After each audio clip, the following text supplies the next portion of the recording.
Subscribe कीजिए हमारे channel exam मंथन 24/7 को और बेल आइकन दबाना ना भूलें, जिससे आपको हमारी सभी वीडियोस की नोटिफिकेशन मिलती रहे।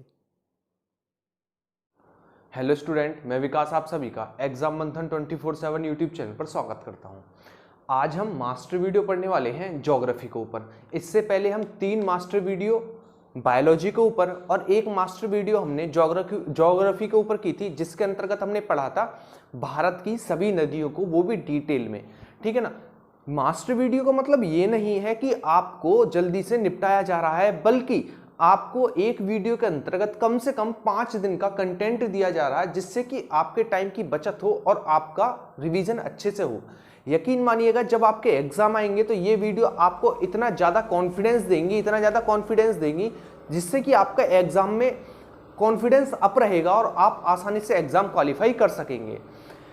देखिए, एग्जाम टाइम होता है, उस टाइम पर नोट्स इतने होते हैं, आप कहीं भी चले जाइए नोट्सों की मारामारी रहेगी। यहाँ तक कि आपको फ्री नोट्स भी मिल सकते हैं मार्केट में अच्छे से अच्छे राइटर के।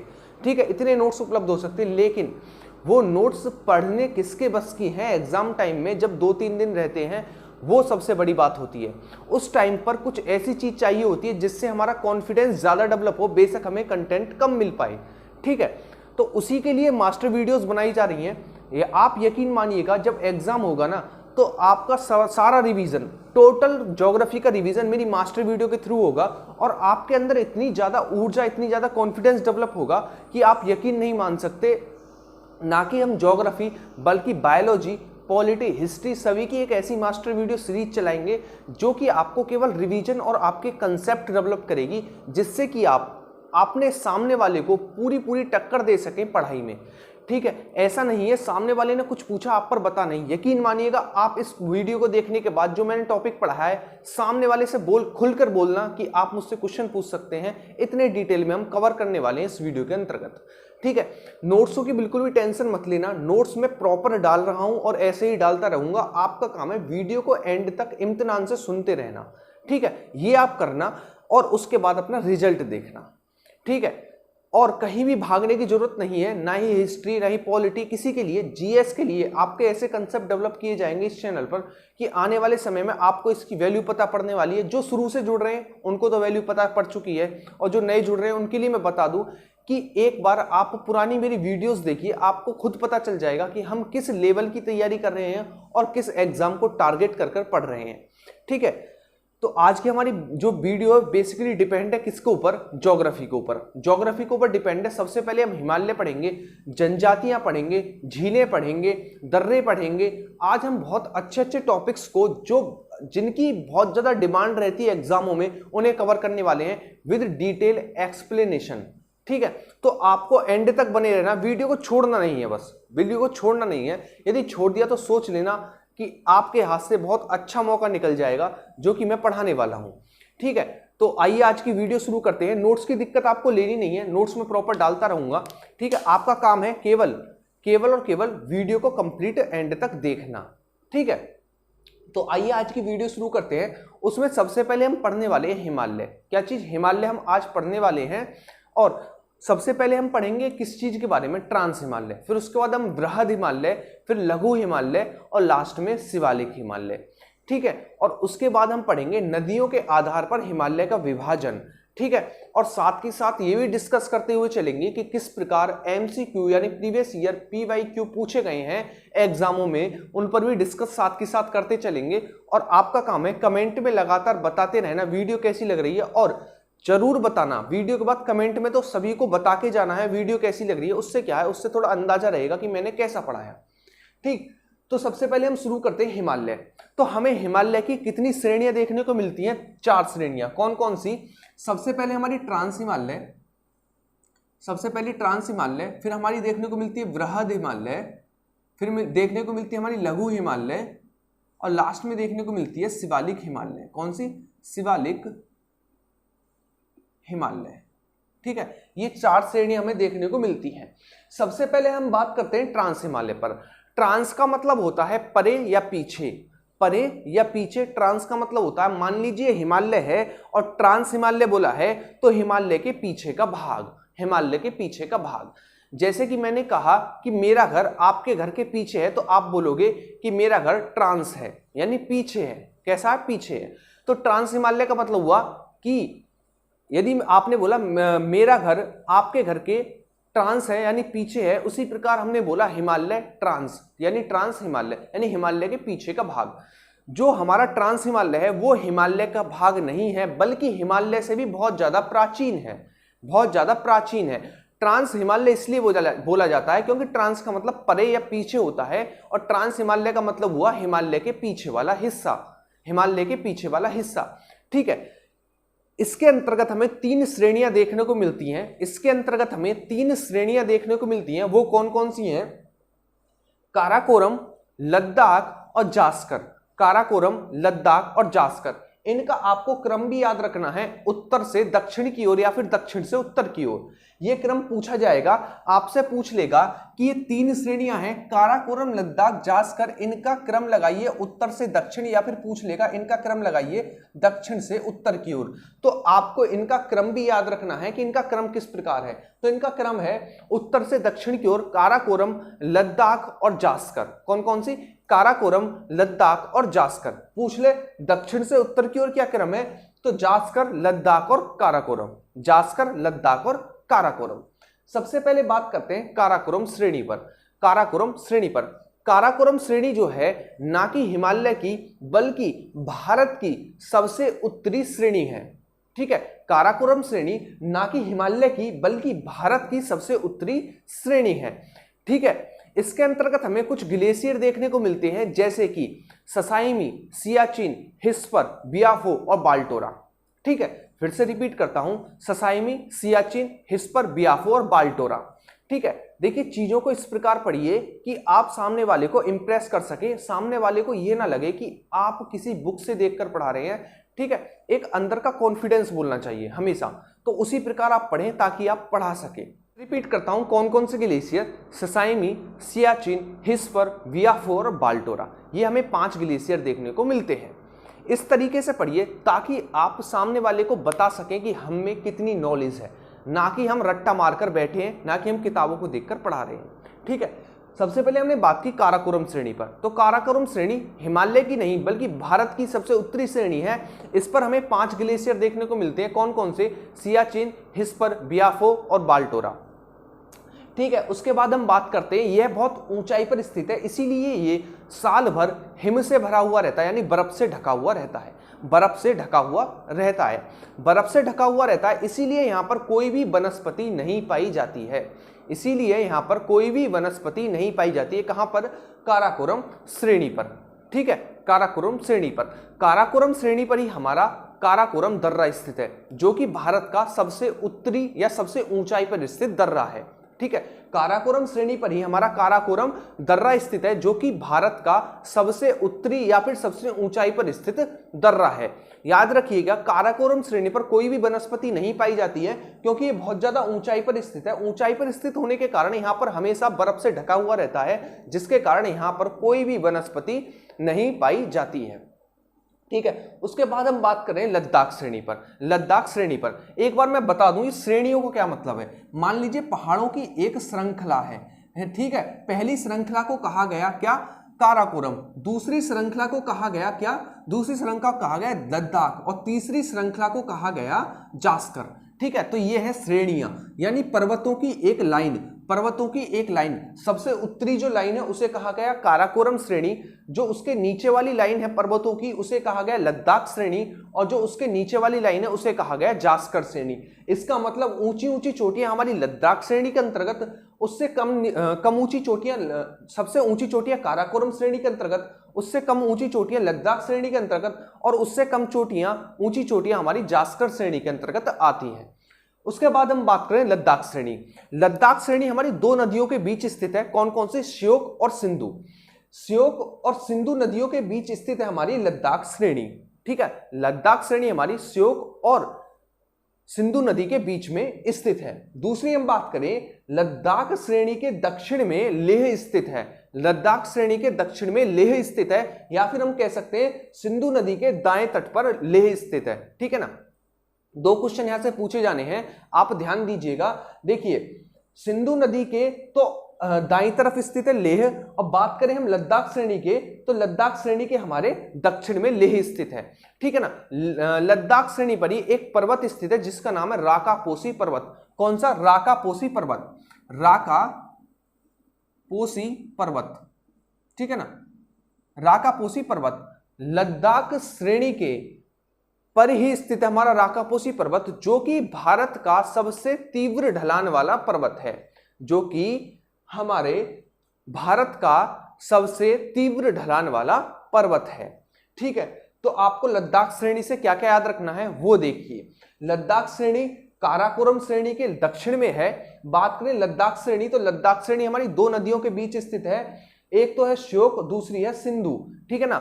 लद्दाख श्रेणी के दक्षिण में लेह स्थित है, या फिर हम कह सकते हैं सिंधु नदी के दाएं तट पर लेह स्थित है, ठीक है ना, लेह स्थित है। लद्दाख श्रेणी पर ही हमारा एक राकापोसी पर्वत स्थित है, जो कि भारत का सबसे तीव्र ढलान वाला पर्वत है। इस प्रकार हमारा राकापोसी पर्वत है जो कि बहुत ही नुकीला है, उसका ढलान बहुत ही तीव्र है, ठीक है। उसके बाद हम बात करते हैं जास्कर श्रेणी पर। जास्कर श्रेणी पर हमारा एक स्थल स्थित है जिसका नाम है कारगिल।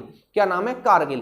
कारगिल पर ही सर्वाधिक एंथ्रेसाइट प्रकार का कोयला पाया जाता है, ठीक है। फिर से रिपीट करता हूं, जो हमारा जास्कर है, जास्कर पर एक स्थल स्थित है जिसका नाम है कारगिल। कारगिल पर भारत का सर्वाधिक एंथ्रेसाइट प्रकार का कोयला पाया जाता है, ठीक है।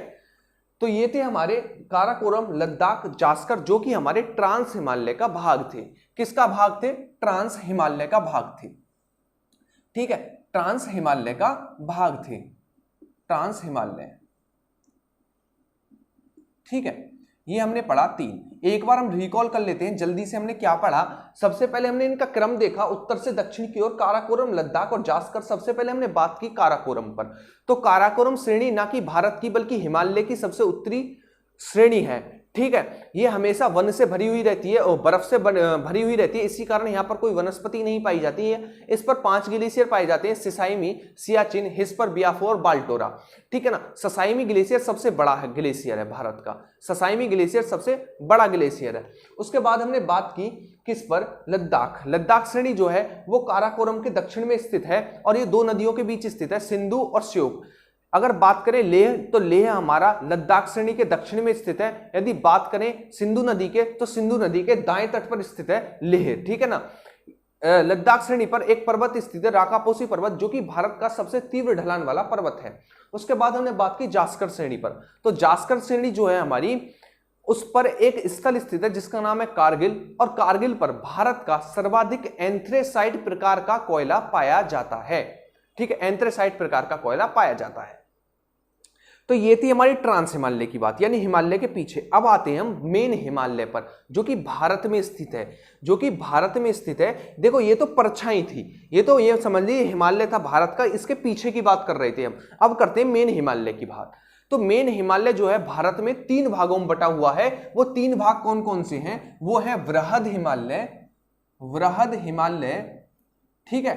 दूसरा है हमारा लघु हिमालय, ठीक है। और तीसरा है हमारा कौन सा? शिवालिक हिमालय, शिवालिक हिमालय, ठीक है ना। वृहद हिमालय में सबसे ऊंची ऊंची चोटियां पाई जाती हैं, इसी कारण इसे कहा जाता है सर्वोच्च हिमालय, सर्वोच्च हिमालय। बात करते हैं लघु हिमालय को, तो लघु हिमालय वृहद हिमालय और शिवालिक हिमालय के बीच स्थित है, इसीलिए इसे कहा जाता है मध्य हिमालय। बात करते हैं शिवालिक हिमालय की, तो शिवालिक हिमालय हमारा सबसे दक्षिण में स्थित है, इसीलिए इसे कहा जाता है बाह्य हिमालय, ठीक है ना। बाह्य हिमालय यानी बाहरी वाला हिमालय का इलाका, ठीक है। तो भारत में हिमालय मुख्य रूप से 3 भागों में बटा हुआ है। कौन कौन सा? वृहद हिमालय, लघु हिमालय और शिवालिक हिमालय। वृहद हिमालय में सबसे ऊंची ऊंची चोटियां पाई जाती हैं, इसीलिए इसे कहा जाता है सर्वोच्च हिमालय। लघु हिमालय हमारा बीच में स्थित है, इसीलिए इसे कहा जाता है मध्य हिमालय। बात करें शिवालिक हिमालय की, तो शिवालिक हिमालय हमारा सबसे दक्षिण में स्थित है, इसीलिए इसे कहा जाता है बाह्य हिमालय, ठीक है ना। तो यह है हमारा हिमालय, जैसे कि यह हमारी कौन सी? वृहद हिमालय, ठीक है। ये हमारा मध्य हिमालय और ये हमारा शिवालिक हिमालय, ठीक है ना। ये हमारा बाह्य हिमालय, ये है सर्वोच्च हिमालय और ये हमारा मध्य हिमालय, ठीक है, ये आपको याद रखना है। सबसे पहले हम बात करते हैं कौन सी, वृहद हिमालय। जैसा कि नाम से पता पड़ता है, वृहद का मतलब होता है बड़ा, वृहद का मतलब होता है बड़ा, यानी हिमालय की ऊंची ऊंची चोटियां हमारी वृहद हिमालय के अंतर्गत आती है।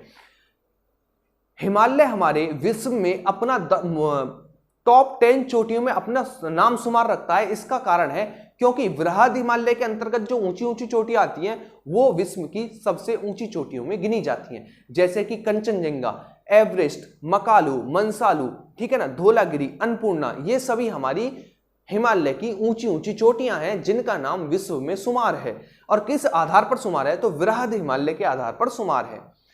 सबसे पहले हम बात करते हैं वृहद हिमालय पर, ठीक है, वृहद हिमालय पर। वृहद हिमालय हमारा जम्मू कश्मीर के भारत में जम्मू कश्मीर के नंगा पर्वत से लेकर और अरुणाचल प्रदेश के नामचा बारवा पर्वत तक फैला हुआ है।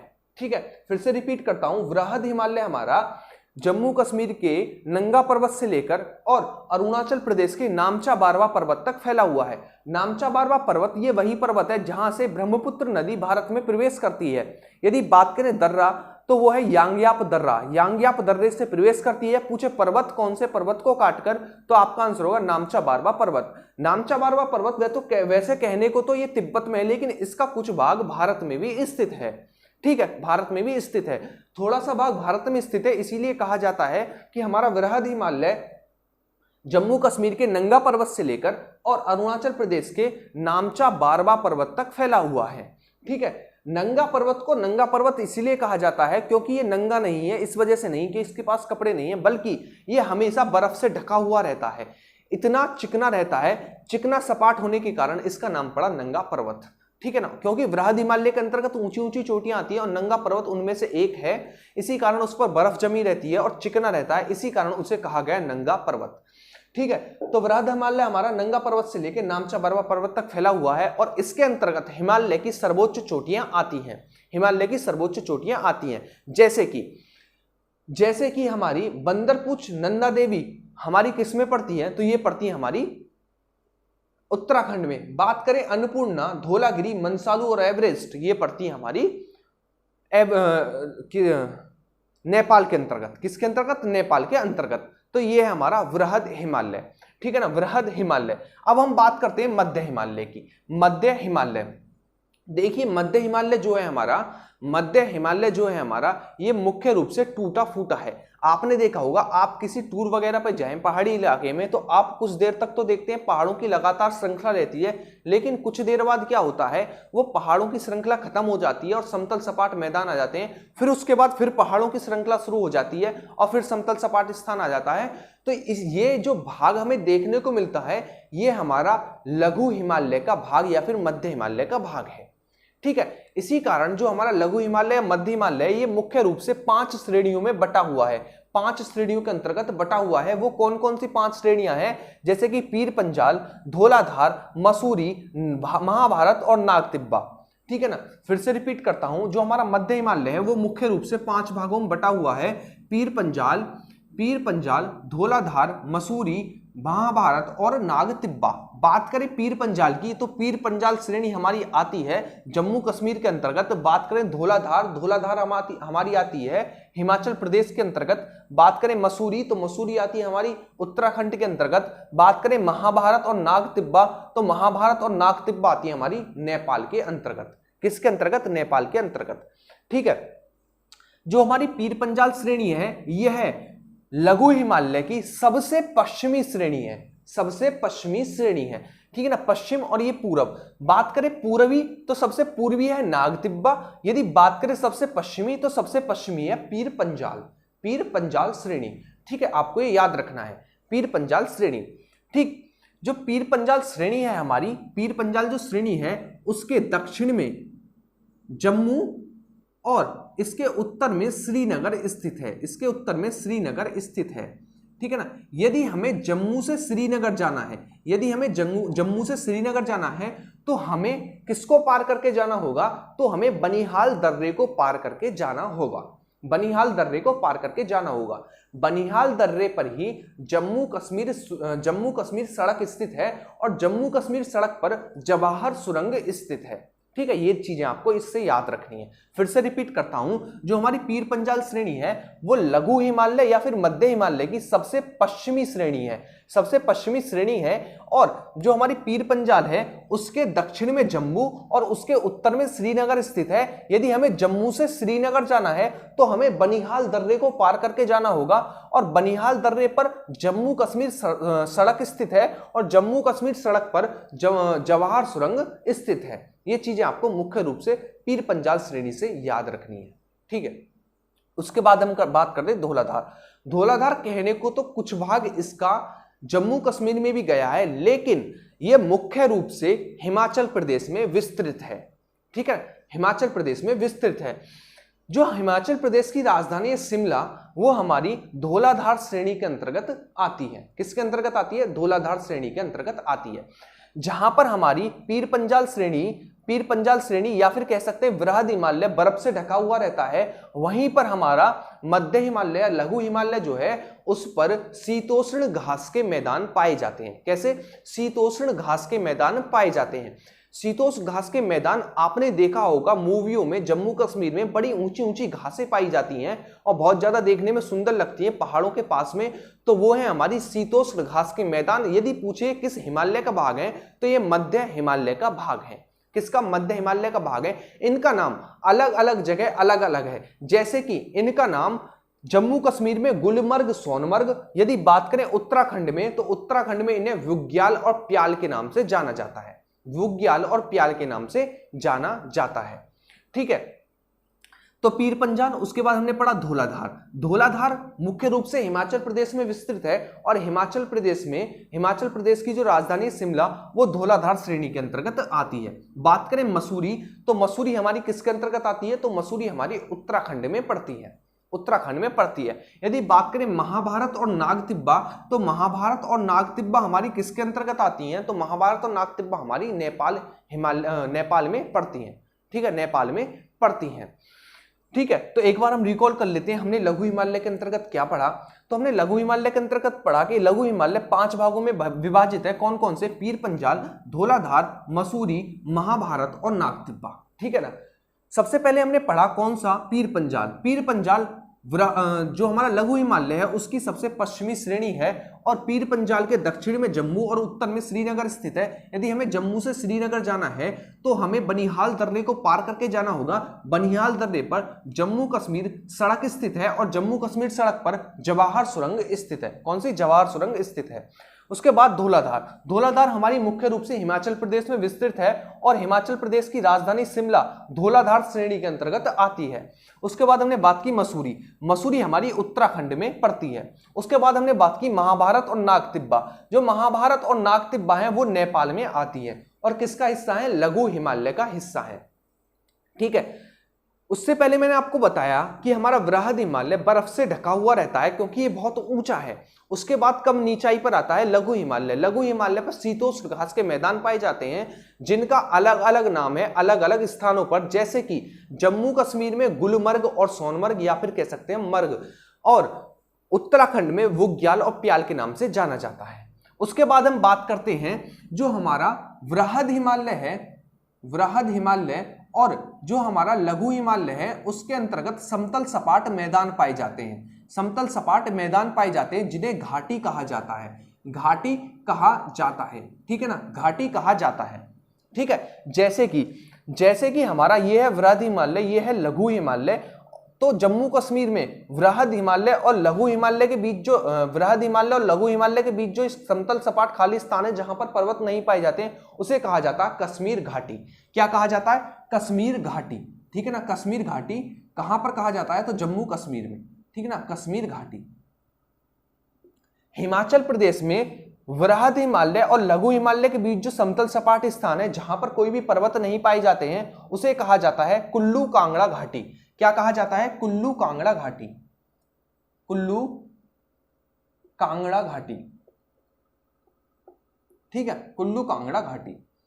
यदि हम बात करें कहां पर, बात करें हम नेपाल में वृहद हिमालय और हमारा लघु हिमालय के बीच जो समतल सपाट स्थान पाया जाता है उसे कहा जाता है काठमांडू घाटी। क्या कहा जाता है? काठमांडू घाटी।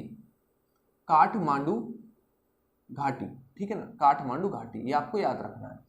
ठीक है, फिर से रिपीट करता हूं, वृहद हिमालय और लघु हिमालय के बीच जो समतल सपाट स्थान पाए जाते हैं, यहां पर कोई भी पर्वत या पठार नहीं पाए जाते हैं, ठीक है, कोई भी पर्वत या पठार नहीं पाए जाते, उन्हें कहा जाता है घाटी। जैसे कि जम्मू कश्मीर में कश्मीर घाटी, बात करें हिमाचल प्रदेश में तो कुल्लू कांगड़ा घाटी, यदि बात करें किसमें, बात करें हम नेपाल में, तो नेपाल में काठमांडू घाटी के नाम से जाना जाता है। ठीक है, ऐसे ही हमारे लघु हिमालय और शिवालिक हिमालय के बीच भी पाए जाते हैं। लघु हिमालय और लास्ट वाला शिवालिक हिमालय, शिवालिक हिमालय, ठीक है ना। लघु हिमालय और शिवालिक हिमालय के बीच भी समतल सपाट स्थान पाए जाते हैं, जिन्हें हम उत्तराखंड में कहते हैं दूनवे द्वार, ठीक है ना, दूनवे द्वार के नाम से जाना जाता है। इन्हीं के नाम पे पड़ा देहरादून और हरिद्वार, ठीक है ना। तो पूछा जाएगा देहरादून और हरिद्वार किन किन हिमालय के बीच स्थित है, तो आपका आंसर होगा लघु हिमालय और शिवालिक हिमालय के बीच स्थित है। ठीक है, अब हम लास्ट में बात करते हैं शिवालिक हिमालय पर। किस पर? शिवालिक हिमालय, ये लास्ट वाला हमारा शिवालिक हिमालय। शिवालिक हिमालय के अंतर्गत सबसे कम ऊंची चोटियां पाई जाती हैं, ठीक है, क्योंकि सबसे ऊंची चोटियां हमारी वृहद हिमालय, उसके बाद हमारी लघु हिमालय और लास्ट में हमारी शिवालिक हिमालय के अंतर्गत सबसे ऊंची चोटियां पाई जाती हैं, ठीक है ना। ये एंड में आकर वृहद हिमालय और लघु हिमालय में जाकर मिल सा गया है, ठीक है ना, एंड में जाकर मिल सा गया है। इसीलिए इसका जो स्वतंत्र अस्तित्व है वो बिहार में बहने वाली कोसी नदी तक ही है, ठीक है ना, बिहार में बहने वाली कोसी नदी तक ही इसका स्वतंत्र अस्तित्व है। उसके बाद ये जाकर लघु हिमालय में मिल जाता है, कौन सा? शिवालिक हिमालय, ठीक है ना। शिवालिक हिमालय के अंतर्गत सबसे कम ऊंची चोटियां पाई जाती हैं और इसका स्वतंत्र अस्तित्व कोसी नदी तक है। उसके बाद ये हमारा वृहद हिमालय और लघु हिमालय में जाकर मिल जाता है, ठीक है। बात करें इसकी जो इसकी पर्वत चोटियां हैं उनकी बात करें, पहाड़ियों की बात करें, तो अरुणाचल प्रदेश में हमें जो देखने को मिलती है कौन कौन सी? अबोर, डफला, मिरी और मिसमी। कौन कौन सी? अबोर, डफला, मिरी और मिसमी। एक बार हम बात कर लेते हैं अबोर, डफला, मिरी और मिसमी। ये हमारी चार हैं, अबोर, डफला, मिरी और मिश्मी, ठीक है। अबोर, डफला, मिरी और मिश्मी ये हमारी चार पर्वत चोटियां या चार पहाड़ियां हमारी अरुणाचल प्रदेश में पड़ती हैं और ये शिवालिक हिमालय का हिस्सा है, शिवालिक हिमालय का हिस्सा है, ठीक है, ये आपको याद रखनी है। उसके बाद हमने बात की शिवालिक हिमालय पर, हमने बात कर ली, ठीक है ना। शिवालिक हिमालय के अंतर्गत सबसे कम ऊंची चोटियां पाई जाती हैं दून और द्वार। दून और द्वार किसका हिस्सा है? तो आप कह सकते हैं दून व द्वार शिवालिक हिमालय का हिस्सा है, शिवालिक हिमालय का हिस्सा है दून व द्वार, ठीक है ना। देहरादून और हरिद्वार शिवालिक हिमालय का हिस्सा है। कहने को तो ये हमारे लघु हिमालय और शिवालिक हिमालय के बीच पड़ते हैं। यदि पूछा जाए किसका हिस्सा है तो ये है हमारे शिवालिक हिमालय का हिस्सा, ठीक है। तो ये था हमारा हिमालय, लघु हिमालय, वृहद हिमालय और शिवालिक हिमालय। अब देखते हैं हम कि किस प्रकार नदियों के आधार पर हिमालय का विभाजन किया गया है। किस प्रकार नदियों के आधार पर हिमालय का विभाजन किया गया है? देखिए, नदियों के आधार पर हिमालय हमारा चार भागों में विभाजित है। कौन कौन से चार भाग हैं वो? सबसे पहला हमारा पंजाब हिमालय या फिर कश्मीर हिमालय, उसके बाद आता है हमारा कुमायूं हिमालय, उसके बाद आता है हमारा नेपाल हिमालय और लास्ट में आता है हमारा असम हिमालय, ठीक है ना। इसके विभाजन में, नदियों के आधार पर विभाजन में जो नदियों का योगदान है उन नदियों को आपको याद रखना है, सिंधु, सतलज, काली नदी, तीस्ता नदी और ब्रह्मपुत्र नदी, ठीक है ना। इन नदियों का याद रखना है। पूछ लेगा निम्न में से कौन सी नदी हिमालय के विभाजन में भागीदारी नहीं देती है। आपको दक्षिण भारत की कोई नदी दे देगा तो आपको ये नदियों के नाम भी याद रखने हैं। कौन कौन सी नदी विभाजन में भागीदारी देती हैं? तो सिंधु, सतलज, काली, तीस्ता और ब्रह्मपुत्र नदी, ये नदी देती हैं हिमालय के विभाजन में भाग। उसके पहले बात करते हैं किस पर? कश्मीर हिमालय पर। कश्मीर हिमालय हमारा सिंधु और सतलज नदी के बीच में है, सिंधु और सतलज नदी के बीच में स्थित है हमारा कश्मीर या फिर पंजाब हिमालय। किसके? सिंधु और सतलज नदी के बीच में स्थित है, ठीक है ना। अमरनाथ, वैष्णो देवी, चरार ए शरीफ मुस्लिमों का एक स्थान, तीनों हमारे किसके अंतर्गत आते हैं? तो तीनों हमारे पंजाब हिमालय या फिर कश्मीर हिमालय के अंतर्गत आते हैं। ठीक है, उसके बाद हम बात करते हैं कौन सा? हमारा कुमायूं हिमालय। कुमायूं हिमालय के अंतर्गत मुख्य रूप से हिमाचल प्रदेश और जम्मू कश्मीर, हिमाचल प्रदेश और उत्तराखंड की चोटियां आती हैं। और किन किन नदियों के बीच में? तो वो है सतलज और काली। सतलज और काली नदियों के बीच में जो हिमालय स्थित है उसे कहते हैं कुमायूं हिमालय। ये वाला हिस्सा कुमायूं हिमालय, ठीक है ना। कुमायूं हिमालय के अंतर्गत हिमाचल प्रदेश और उत्तराखंड की चोटियां आती हैं, जैसे कि नंदा देवी, कामेत, त्रिशूल, बद्रीनाथ, ठीक है ना, और हमारा नंदा देवी, ठीक, बद्रीनाथ, केदारनाथ, बंदरपुच, कामेत, ये सभी हमारे किसके अंतर्गत आते हैं? कुमायूं हिमालय का हिस्सा है। तो आपसे पूछेगा नंदा देवी पर्वत चोटी जो कि हमारी उत्तराखंड में पड़ती है, ठीक है, किस हिमालय का हिस्सा है? तो कुमायूं हिमालय का हिस्सा है। पूछेगा कुमायूं हिमालय के आधार पर नदियों का विभाजन, कौन कौन सी नदियों का योगदान है? तो सतलज और काली नदी मिलकर कुमायूं हिमालय को बांटती हैं। उसके बाद हम बात करते हैं नेपाल हिमालय। नेपाल हिमालय के अंतर्गत हमारी सबसे ऊंची चोटियां पाई जाती हैं। फॉर एग्जांपल एवरेस्ट, दुनिया की सबसे ऊंची चोटी नेपाल हिमालय के अंतर्गत आती है। नेपाल हिमालय का विभाजन कौन कौन सी नदियां करती है? तो काली नदी और तीस्ता नदी। काली नदी और तीस्ता नदी हमारी नेपाल हिमालय का विभाजन करती है, ठीक है ना। नेपाल हिमालय के अंतर्गत आपको चोटियां याद रखनी है, धौलागिरी, अन्नपूर्णा, मसालू, एवरेस्ट, मकालू और कंचनजंगा, ठीक है ना। धौलागिरी, अन्नपूर्णा, मसालू, एवरेस्ट, मकालू और कंचनजंगा, ये आपको याद रखनी है चोटियां जो कि नेपाल हिमालय के अंतर्गत आती हैं और मुख्य रूप से नेपाल में स्थित है। क्योंकि नेपाल के अंतर्गत सबसे ऊंची ऊंची चोटियां आती हैं, इसीलिए भारत की सबसे ऊंची चोटी जो कि हिमालय की चोटी है वो है कंचनजंगा, जो कि नेपाल में स्थित है। दुनिया की सबसे ऊंची चोटी एवरेस्ट, वो भी नेपाल हिमालय के अंतर्गत आती है।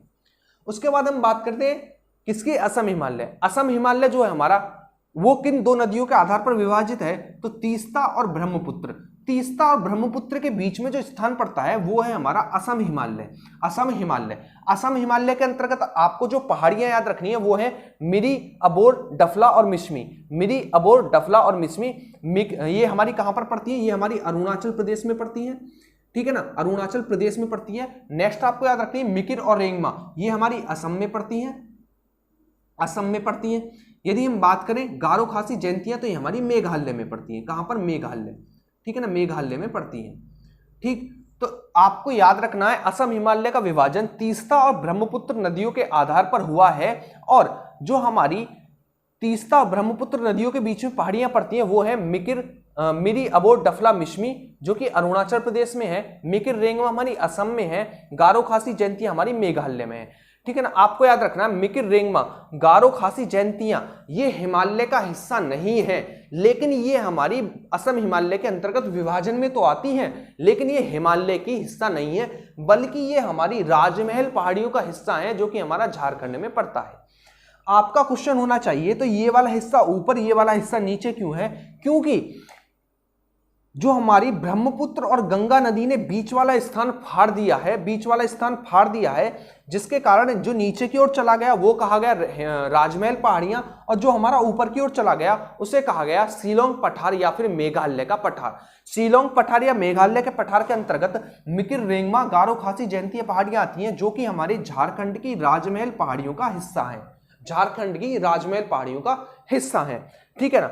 तो आपको मुख्य रूप से नदियों के आधार पर विभाजन में क्या क्या चीजें याद रखनी है कि सबसे पहला हमारा पड़ता है नदियों के आधार पर विभाजन में जम्मू हिमालय या फिर जम्मू कश्मीर हिमालय या फिर पंजाब हिमालय, जिसका नदियों का आधार पर विभाजन हुआ सिंधु व सतलज नदी के बीच में पड़ता है हमारा पंजाब या फिर कश्मीर हिमालय, ठीक है ना। वैष्णो देवी, चरार ए शरीफ, अमरनाथ हमारा पंजाब हिमालय या फिर कश्मीर हिमालय के अंतर्गत आता है जो कि हमारा सिंधु व सतलज नदी के बीच में पड़ता है। उसके बाद हमने बात की कुमायूं हिमालय के अंतर्गत हमारी उत्तराखंड व हिमाचल प्रदेश की चोटियां आती हैं जो कि कुमायूं हिमालय हमारा सतलज व काली नदी के बीच में पड़ता है, और इसके अंतर्गत जो पर्वत चोटियां आती हैं वो है नंदा देवी, कामेत, बद्रीनाथ, त्रिशूल, केदारनाथ, ठीक है। ये चोटियां आती हैं हमारी, फूलों की घाटी, ये सभी आती हैं हमारी कुमायूं हिमालय के अंतर्गत। बात करते हैं हम किसकी? नेपाल हिमालय। तो नेपाल हिमालय के अंतर्गत विश्व की सबसे ऊंची ऊंची चोटियां आती हैं जैसे कि एवरेस्ट, कंचनजंगा, धौलागिरी, अन्नपूर्णा, मकालू, मंसालू, ये सभी हमारी नेपाल हिमालय के अंतर्गत आती हैं। नेपाल हिमालय का जो विभाजन है वो किन दो नदियों के आधार पर हुआ है, तो वो है काली और तीस्ता। काली और तीस्ता जो दो नदियां हैं, काली और तीस्ता, ठीक है ना, काली और तीस्ता जो दो नदियां हैं हमारी, उसके आधार पर हमारा नेपाल हिमालय का विभाजन हुआ है।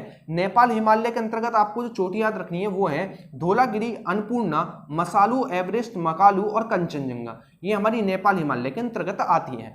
बात करते हैं लास्ट असम हिमालय की, तो असम हिमालय का विभाजन दो नदियों के आधार पर हुआ है, तीस्ता और ब्रह्मपुत्र। तीस्ता और ब्रह्मपुत्र के बीच में जो स्थान पड़ता है इसे कहा जाता है असम हिमालय। क्या कहा जाता है? असम हिमालय। असम हिमालय के अंतर्गत जो आपको चोटियां याद रखनी है वो है मिरी, अबोर, डफला, मिश्मी, ठीक है ना, जो कि हमारी अरुणाचल प्रदेश में पड़ती है, मिकिर रेंग में हमारी असम में पड़ती है, गारो खासी, जयंती हमारी मेघालय में पड़ती हैं।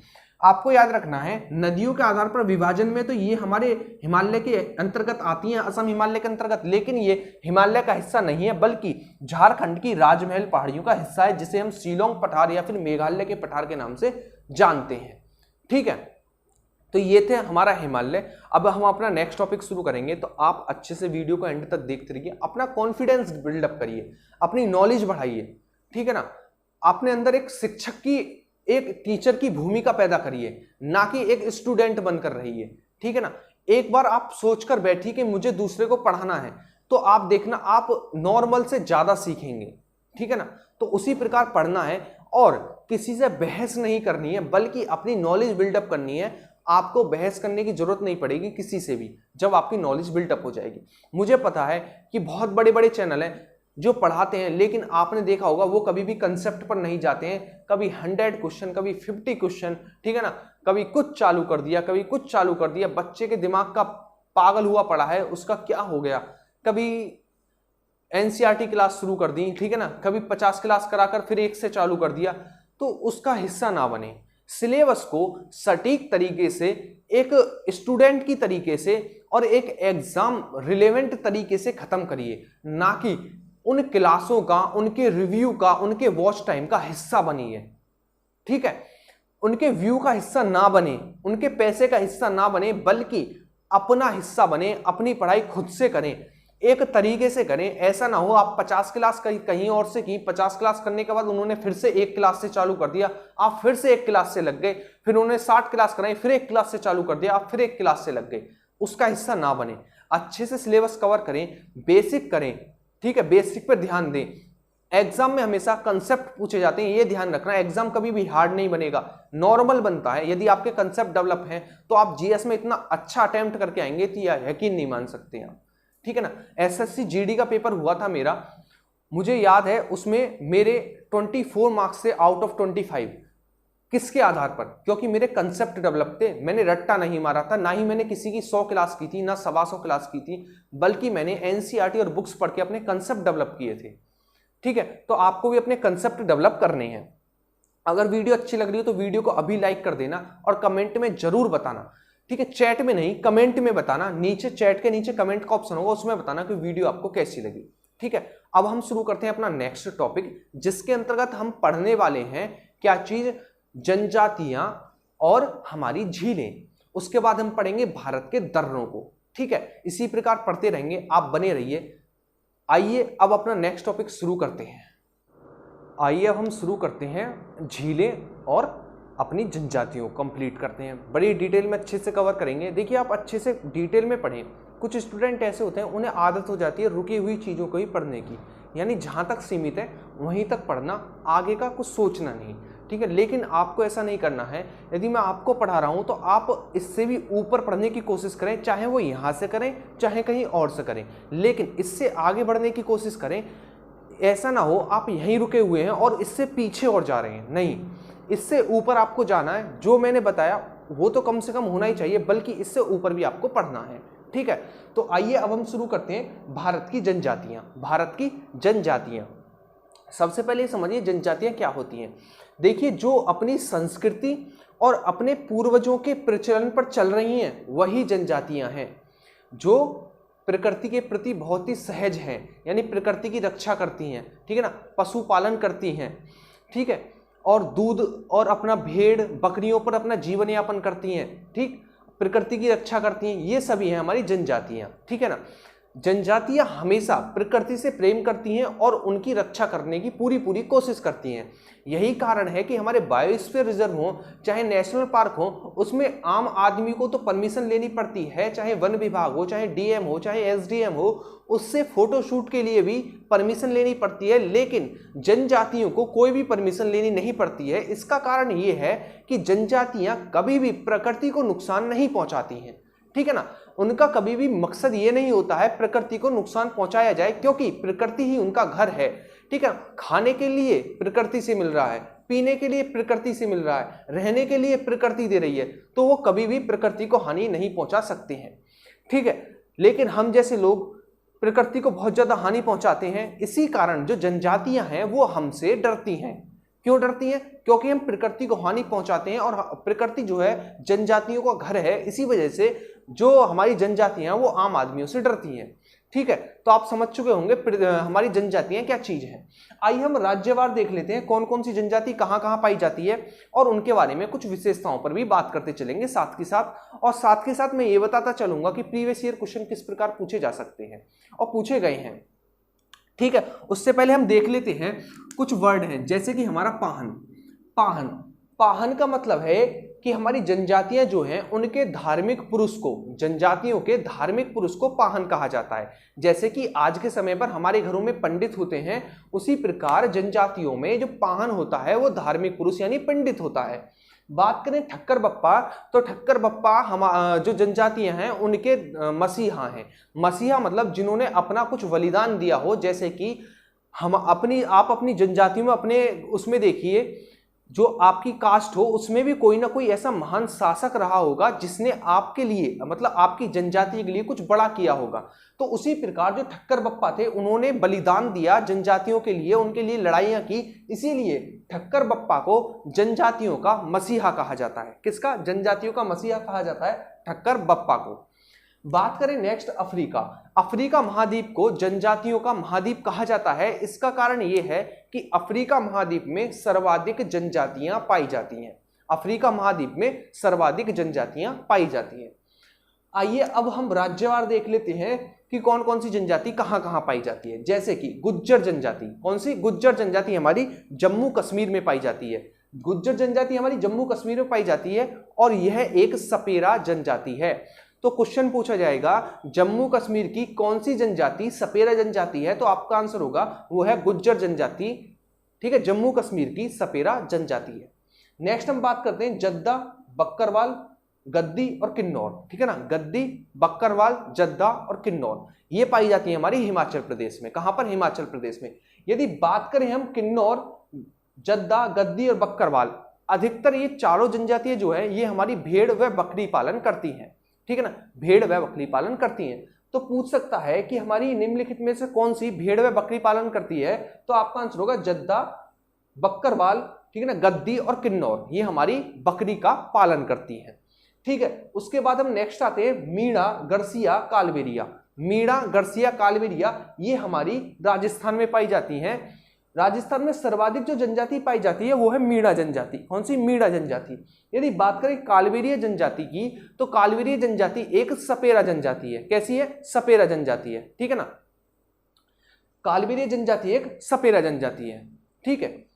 मीणा, गरसिया और कालबेलिया तीनों में सर्वाधिक जो पाई जाती है वो है हमारी मीणा, जो कि राजस्थान में सर्वाधिक पाई जाती है। यदि बात करें कालबेलिया की, तो कालबेलिया जनजाति एक सपेरा जनजाति है, ठीक है। नेक्स्ट हम बात करते हैं कोली, बंजारा और मुरिया। कौन कौन सी? कोली, बंजारा और मुरिया।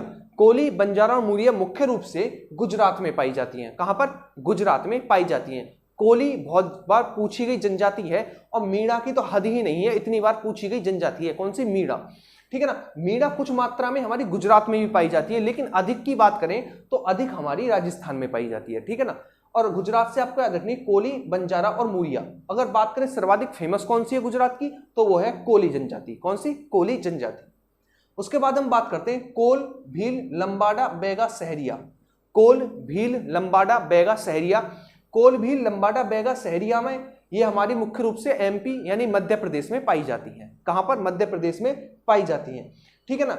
अगर बात करें हम कोली और बंजारा, ये पाई जाती है हमारी कहां पर? महाराष्ट्र में। कोली और बंजारा हमारी महाराष्ट्र में पाई जाती है। बात करें भारती की, तो भारती हमारी कर्नाटक में पाई जाती है। कहां पर? कर्नाटक में पाई जाती है। उसके बाद नीचे की ओर आए हम, उसके बाद आती है हमारी मोपिल, नायर और कारद। मोपिल, नायर और कारद ये हमारी केरल में पाई जाती है। बात करें टोंडा और बैगा, तो टोंडा और बैगा हमारी तमिलनाडु में पाई जाती है। कहां पर? तमिलनाडु में पाई जाती है। टोंडा और हमारी नायर जनजातियां ये नीलगिरी पर्वत पर रहती हैं, और नीलगिरी पर्वत हमारा 3 राज्यों में विस्तृत है, कर्नाटक, केरल और तमिलनाडु। कर्नाटक, केरल और तमिलनाडु में हमारा नीलगिरी पर्वत विस्तृत है, और हमारी टोंडा व नायर जनजातियां कहां पर पाई जाती हैं? तो नीलगिरी क्षेत्र में रहती हैं। तो क्वेश्चन पूछा जाएगा निम्नलिखित में से कौन सी जनजाति नीलगिरी क्षेत्र पर रहती है? तो आपको याद रखना है टोंडा और नायर हमारी नीलगिरी क्षेत्र पर पाई जाती हैं। ठीक है। और जो इसमें टोंडा और नायर है, टोंडा और नायर है, इनमें भातृ बहुपति विवाह प्रचलित है। इसका कारण यह है कि इन्होंने लड़कियों की इतनी हत्या की थी, पहले इतनी हत्या की थी कि इनमें लड़कियों की कमी होने के कारण जितने भी भाई होंगे सभी के लिए एक पत्नी होगी। यदि एक भाई है तो एक पत्नी, 5 भाई हैं तो एक पत्नी, 10 भाई हैं तो एक पत्नी, 20 भाई हैं तो एक पत्नी, पत्नी एक ही होगी। क्योंकि हमारी जो नायर और हमारी जो टोंडा जनजाति है इनमें लड़कियों की बहुत ज्यादा कमी है, लड़कियों की बहुत ज्यादा कमी है। और इनके जो मंदिर होते हैं वो इनके दूधशाला होती हैं। जैसे कि हमारे यहाँ आज के समय पर डेयरी होती है, उसी प्रकार ये धार्मिक स्थल मानते हैं अपने, जो डेयरी यानी इनकी दूधशाला होती है। ठीक है, जिसमें औरतों का प्रवेश वर्जित है, जिसमें औरतों का प्रवेश वर्जित है। ठीक है। यदि हम बात करें सर्वाधिक जनजातियां हमारी किस राज्य में पाई जाती हैं, तो सर्वाधिक जनजातियां हमारी एमपी और सेकंड पर महाराष्ट्र में पाई जाती हैं। पहले पर एमपी और दूसरे में महाराष्ट्र में पाई जाती है। यदि हम बात करें इसकी सबसे कम जनजाति कहां पर पाई जाती है, तो गोवा में, सबसे कम जनजाति गोवा में पाई जाती है। यदि बात करें प्रतिशत में सर्वाधिक जनजाति किस राज्य में पाई जाती है, प्रतिशत में सर्वाधिक जनजाति किस राज्य में पाई जाती है, तो वो है मिजोरम। कौन सा? मिजोरम, जिसमें 94% जनजातियां पाई जाती हैं। ठीक है ना, 94% जनजातियां पाई जाती हैं मिजोरम में। यदि बात करें सर्वाधिक जो जनजाति समूह है वो है भील। अब से पहले गोंड था, लेकिन लेटेस्ट भील है, सेकंड पर गोंड है और थर्ड पर हमारा संथाल है। कौन सा? संथाल है। ठीक है ना। नेक्स्ट हम बात करते हैं चेचू, लंबाडा और बहरूपिया। चेचू, लंबाडा और बहरूपिया ये हमारी आंध्र प्रदेश में पाई जाती हैं। चेचू, लंबाडा व बहरूपिया हमारी आंध्र प्रदेश में पाई जाती हैं। यदि बात करें संथाल, मुंडा, गोंड, बिरहो और हो, ये हमारी झारखंड में पाई जाती हैं। कौन कौन सी? संथाल, मुंडा, गोंड, बिरहो और हो, ये हमारी जो जनजातियां हैं ये हमारी झारखंड में पाई जाती हैं। जिसमें से सरहुल जो त्योहार है वो संथालों का है। किसका? संथालों का है। संथाल जनजातियां कैसी होती हैं? चपटी नाक की होती हैं और नाटे कद की होती हैं। चपटी नाक और नाटे कद की होती हैं जनजातियां संथाल। ठीक है ना। आपने देखा होगा किसी किसी की नाक पिचकी होती है, गांव वगैरह में आपने देखा होगा, तो कुछ इस प्रकार की होती है हमारी संथाल जनजातियां। यदि हम बात करें हो जनजाति की, जो कि हमारी झारखंड की जनजाति है, ये हो जनजाति क्या करती है? आग जलाती है और धुआं करती है, और धुआं करके भगवान से प्रार्थना करते हैं और नाचते हैं कि बारिश हो जाए। इसका मतलब आग जलाकर धुआं करके बारिश की प्रार्थना कौन सी जनजाति करती है? तो आपका आंसर होगा वो है हो जनजाति। हो जनजाति आग जलाकर धुआं करके वर्षा की प्रार्थना करती है भगवान से। ठीक है ना। जो हमारी गोंड जनजाति है वो है खेतियार। खेतियार यानी ये हमारा जितना भी इलाका है मिडिल भारत का, इसमें जो खेतियार है वो है गोंड। ये क्या करते हैं? धाइया खेती करते हैं। धाइया खेती मतलब इन्होंने जंगलों को जलाया, उसकी राख बनाई, खाद बनाया, खेती की। जब वहां पर जमीन बेकार हो गई तो फिर दूसरी जगह गए, फिर वहां पर जंगल जलाया, फिर वहां पर खाद बनाया और वहां पर खेती की। जब वहां पर भी जो हमारी भूमि है वो अनुपजाऊ हो गई तो फिर किसी और स्थान पर गए। इसी प्रकार ये खेती करते हैं, जिसे धाइया खेती के नाम से जाना जाता है। किस खेती के नाम से? धाइया खेती के नाम से जाना जाता है। अब बात आएगी धाइया खेती से नुकसान भी तो है पर्यावरण को, तो धाइया खेती से नुकसान है, इसीलिए भारत सरकार ने धाइया खेती पर, गोंड जनजाति पर रोक लगा दी है। ठीक है। फिर भी इन्होंने बहुत ज्यादा कंट्रोल कर लिया है धाइया खेती पर, लेकिन आज भी जितना मानव हानि पहुंचा रहा है, हम जैसे मनुष्य हानि पहुंचा रहे हैं प्रकृति को, उससे तो कहीं हद तक कम हानि पहुंचा रही है धाइया खेती। ठीक है। नेक्स्ट हम बात करते हैं भूमिज और लोधा। भूमिज और लोधा हमारी वेस्ट बंगाल में पाई जाती है। कहां पर? वेस्ट बंगाल में पाई जाती है। बात करें रियांग की तो रियांग हमारी त्रिपुरा में पाई जाती है। बात करें कुकी की तो कुकी हमारी मणिपुर में पाई जाती है। बात करें लेपचा, खज्जियाल और लेपचा की बात करें तो लेपचा हमारी सिक्किम में पाई जाती है। बात करें गारो खासी जयंतियां तो वो हमारी मेघालय में पाई जाती है। गारो खासी जयंतियां हमारी मेघालय में पाई जाती है। यदि बात करें डफला, अबोर, मिरी और मिसमी, डफला, अबोर, मिरी और मिसमी ये हमारी अरुणाचल प्रदेश में पाई जाती है। यदि बात करें नाग व कोन्यक की तो ये हमारी नागालैंड में पाई जाती है। ठीक है ना। यदि बात करें कुकी की तो मणिपुर में पाई जाती है। बात करें रियांग की तो रियांग हमारी त्रिपुरा में पाई जाती है। ठीक है। तो ये हमारी जनजातियां जिनकी आपको कंडीशन याद रखनी है। और आपको देख लीजिए थारू, भुक्सा, भेटिया और जौनसारी। थारू, भुक्सा, भेटिया और जौनसारी संयुक्त रूप से उत्तर प्रदेश और हिमाचल प्रदेश में पाई जाती हैं। कौन कौन सी? थारू, भुक्सा, भेटिया और जौनसारी संयुक्त रूप से कहां कहां पाई जाती है? हिमाचल प्रदेश और उत्तर प्रदेश में पाई जाती हैं।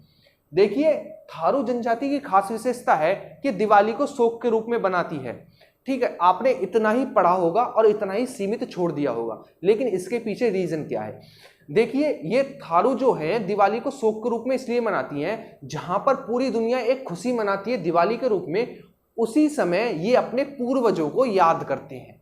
ठीक है। पूर्वजों को याद करते हैं। जैसे कि हमारे घरों में क्या होता है, हम अपने पुरखों को याद करते हैं, कुछ एक त्योहार मनाते हैं ना, तो उसी प्रकार जो हमारा त्योहार होता है, इनका त्योहार दिवाली के दिन पड़ता है। बस अंतर ये है कि उनका त्योहार दिवाली के दिन पड़ता है, इसीलिए दिवाली नहीं मना पाते हैं। जब ये दिवाली नहीं बना पाते हैं तो लोग समझते हैं शोक के रूप में मना रहे हैं, लेकिन शोक नहीं है, ये अपने पूर्वजों को याद कर रहे हैं। ये सोचते हैं काश हमारे पूर्वज भी हमारे साथ होते तो हम भी बड़े अच्छे से दिवाली मना रहे होते। ना कि ये शोक मनाते हैं, बल्कि अपने पूर्वजों के लिए, उनकी याद के लिए अपनी दिवाली नहीं बनाते हैं। इस तरीके से हमें कहना चाहिए। ठीक है ना। इसका मतलब थारू, भुक्सा, भेटिया और जौनसारी ये हमारी संयुक्त रूप से हिमाचल प्रदेश और उत्तर प्रदेश में पाई जाती हैं, जिनमें से थारू जनजाति हमारी शोक के रूप में मनाती है दिवाली को। ठीक है। तो आइए एक बार हम जल्दी से देख लेते हैं हमने क्या पढ़ा जनजातियों से संबंधित। सबसे पहले पाहन, धार्मिक पुरुष को पाहन कहा जाता है। ठक्कर बप्पा जो है मसीहा है जनजातियों के। अफ्रीका महाद्वीप को जनजातियों का महाद्वीप कहा जाता है। यदि बात करें सर्वाधिक जनजातियां किस राज्य में है तो मध्य प्रदेश, दूसरे पर महाराष्ट्र। पूछे प्रतिशत में सर्वाधिक जनजातियां किस राज्य में है तो मिजोरम। पूछे सबसे कम जनजाति किस राज्य में है तो गोवा। ठीक है ना। सर्वाधिक जनजातियों वाला समूह तो भील, दूसरे पर गोंड, तीसरे पर संथाल। ठीक है ना। सबसे पहले बात करें गुज्जर जनजाति, यह एक मुस्लिम जनजाति है गुज्जर जनजाति, जो कि हमारी जम्मू कश्मीर में पाई जाती है। बात करें हिमाचल प्रदेश की तो जद्दा, किन्नौर, गद्दी और बक्करवाल ये हमारी हिमाचल प्रदेश में पाई जाती हैं और ये भेड़ का पालन करती हैं। यदि बात करें मीणा, गरसिया और कालबेलिया तो ये हमारी राजस्थान में पाई जाती है, जिसमें सबसे ज्यादा मीणा पाई जाती है और कालबेलिया एक सपेरा जनजाति है। उसके बाद कोली, बंजारा और मूरिया ये हमारी गुजरात में पाई जाती है और कोली सर्वाधिक पाई जाती है। बात करें कोल, भील, लंबाडी, बैगा, सहरिया ये एमपी में पाई जाती है, यानी मध्य प्रदेश में पाई जाती है। बात करें कोली और बंजारा ये महाराष्ट्र में पाई जाती है। भारतीय हमारी कर्नाटक में पाई जाती है। ठीक है ना। मोपिल, नायर, कारद ये हमारी केरल में पाई जाती है। बात करें टोंडा और बैगा हमारी तमिलनाडु में पाई जाती है। टोंडा और नायर हमारी नीलगिरी पहाड़ियों पर रहती हैं और टोंडा भैंस पालन करती है। टोंडा और नायर में भातृ बहुपति विवाह प्रचलित है, यानी जितने भाई होंगे सभी के लिए एक पत्नी होगी। ठीक है। उसके बाद चेचू, लंबाडा, बहरूपिया आंध्र प्रदेश में पाई जाती हैं।